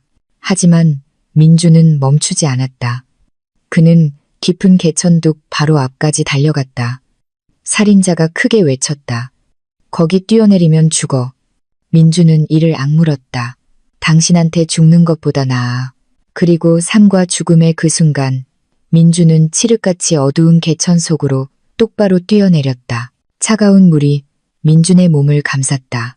깊은 개천으로 떨어지면서 강한 충격에 가슴이 욱신거리고 귀가 먹먹해졌으며 숨이 막혔다. 흙탕물과 쓰레기 냄새가 역겨워 토할 것 같았지만 그는 필사적으로 발버둥쳐 수면 위로 올라오려 애썼다. 민준의 얼굴이 겨우 물 밖으로 나왔을 때 둑 위에서 살인자의 고함 소리가 울려 퍼졌다. 김민준. 그의 목소리는 분노와 경악으로 가득 차 있었다. 민준은 개천 둑 옆에 나무 뿌리를 잡고 몸을 숨기기 위해 더 어두운 물가로 몸을 끌어당겼다. 그는 둑을 따라 달리며 민준이 어느 방향으로 떠내려갔는지 필사적으로 찾았지만 민준은 이미 어둠이 완전히 가려주는 개천 다리 밑으로 숨은 후였다. 그의 발소리가 한동안 왔다 갔다 하다가 완전히 멈췄다. 그가 아래를 향해 소리쳤다. 도망칠 수 없을 거다. 뼈가루가 너에게 표식을 남겼어. 네가 살아있는 한 나는 널 찾아낼 거야. 민주는 숨을 죽이고 차가운 진흙에 몸을 바싹 붙였다. 그는 몇 분간 서 있다가 민준이 떠오르지 않자 분노의 찬 숨소리를 내뱉기 시작했다. 마침내 그의 발소리가 점점 멀어지더니 완전히 사라졌다. 그때서야 민주는 다시 수면 위로 올라올 수 있었다. 온몸이 얼어붙을 듯 추웠고 손발은 후들거렸다. 그는 잡초가 무성하게 자란 후미진 둑으로 기어 올라갔다. 민주는 숨을 헐떡이며 앉아 가슴을 부여잡았다. 물이 흙바닥으로 뚝뚝 떨어졌다. 숨을 고르기도 전에 민주는 수진과 철민을 떠올렸다. 그는 여기에 누워 있을 수 없었다. 그 두 사람이 잡히게 둘 수는 없었다. 민주는 일어나 아픈 가슴을 부여잡고 개천둑을 따라 냉동창고 뒤편으로 돌아갔다. 그는 살인자가 아직 숨어 있을까봐 주위를 살피며 재빨리 걸었다. 우회로를 따라 거의 15분을 걸어서야 그는 창고 뒤편에 도착할 수 있었다. 주위를 둘러봐도 낯선 사람은 없었다. 냉동창고의 희미한 불빛과 냉각기에서 뿜어져 나오는 안개 같은 김만이 보였다. 철민 씨, 수진 씨, 민준이 나지막이 불렀다. 컨테이너 틈에서 머리 하나가 튀어나왔다. 철민이었다. 그는 민준을 보고 놀라 눈을 크게 떴다. 세상에 아직 살아있었네. 민준은 숨을 헐떡였다. 두 분 빨리 나와요. 그놈이 아직 이 근처에 있을 거예요. 철민이 수진을 끌고 나왔다. 두 사람은 여전히 떨고 있었지만 민준을 보자 수진의 눈에는 안도감이 번지며 다리에 힘이 풀려 주저앉았다. 민준이 그녀를 부축하자 그녀가 흐느끼는 소리가 들렸다. 민준 씨, 죽은 줄 알았어요. 민준은 조용히 고개를 저었다. 아직 아니에요. 그놈이 절 죽이지 못했어요. 수진은 민준을 껴안고 걷잡을 수 없이 떨었다. 민준은 그녀의 어깨를 잡고 나지막이 말했다. 이제 이 일을 끝내야 해요. 계속 도망칠 수는 없어요. 철민은 마른 침을 삼키며 민준을 빤히 쳐다봤다. 어떻게 끝내? 그놈은 뼈가루 냄새를 따라 널 추격해. 그 냄새가 네 몸에 배었다고. 민준은 고개를 끄덕였다. 그는 이미 잘 알고 있었다. 그렇다면 방법은 하나뿐이에요. 이 뼈가루를 없애는 것. 수지는 얼굴이 하얗게 질렸다. 하지만 철민 씨가 말했잖아요.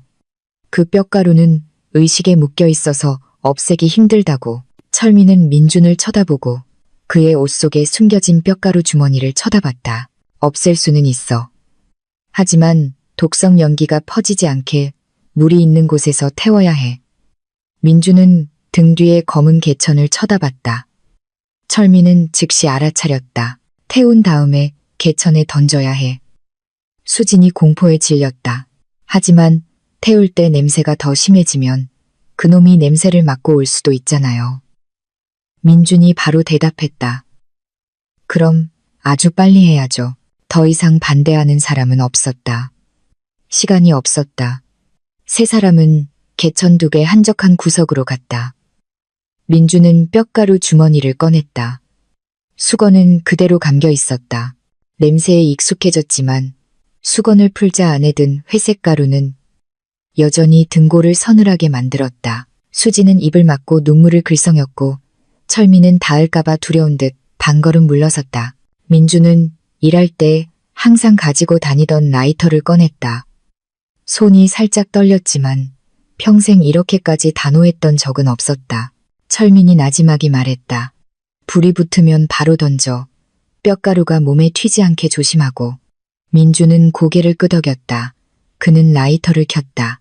작고 푸른 불꽃이 바람에 흔들렸다. 뼈가루는 마치 해방의 순간을 기다리는 것처럼 빛을 반짝였다.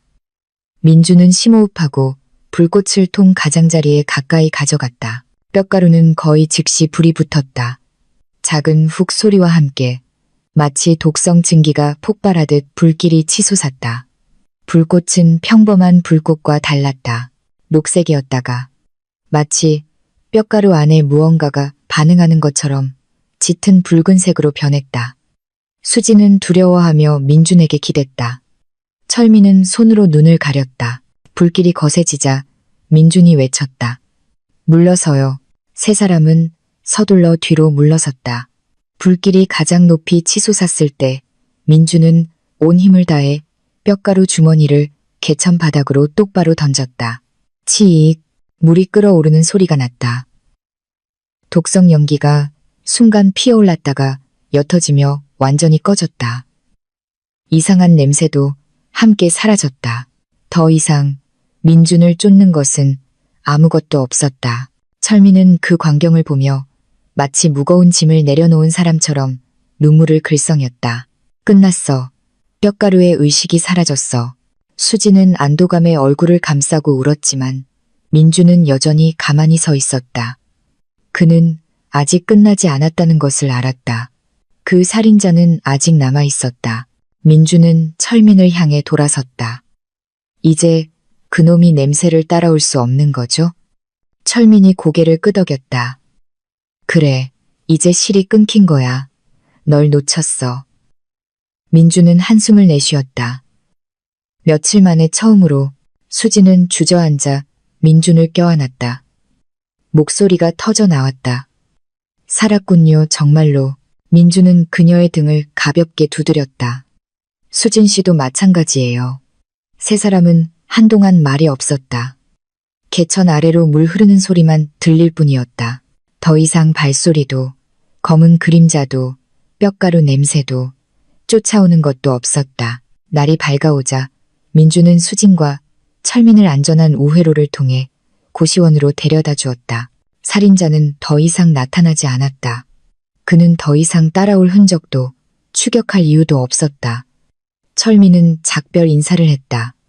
이제 멀리 떠나야겠어. 너무 많은 일에 엮였거든. 하지만 고마워, 민준. 자네가 우리 목숨을 구했어. 민주는 철민의 손을 꽉 잡았다. 평화로워지면 다시 찾아와요. 제가 아저씨 얼굴 기억했어요. 철민이 웃었다. 드물고 지친 웃음이었다. 아마 다시 올지도 모르지. 수지는 민준 곁에 남았다. 눈에는 감사와 감동이 가득했다. 민준 씨, 저를 구해주셨어요. 제 아이까지 구해주신 거예요. 뭐라고 감사해야 할지 모르겠어요. 민주는 고개를 저었다. 은혜 같은 거 아니에요. 그냥 다른 사람이 절망에 빠졌을 때 외면할 수 없었을 뿐이에요. 수지는 민준을 한참 동안 쳐다보다가 눈물을 글썽이며 말했다. 이번 일로 배웠어요. 도망친다고 해서 벗어날 수 있는 게 아니더라고요. 마주해야만 스스로를 구할 수 있다는 걸요. 민준이 미소 지었다. 저도 배웠어요.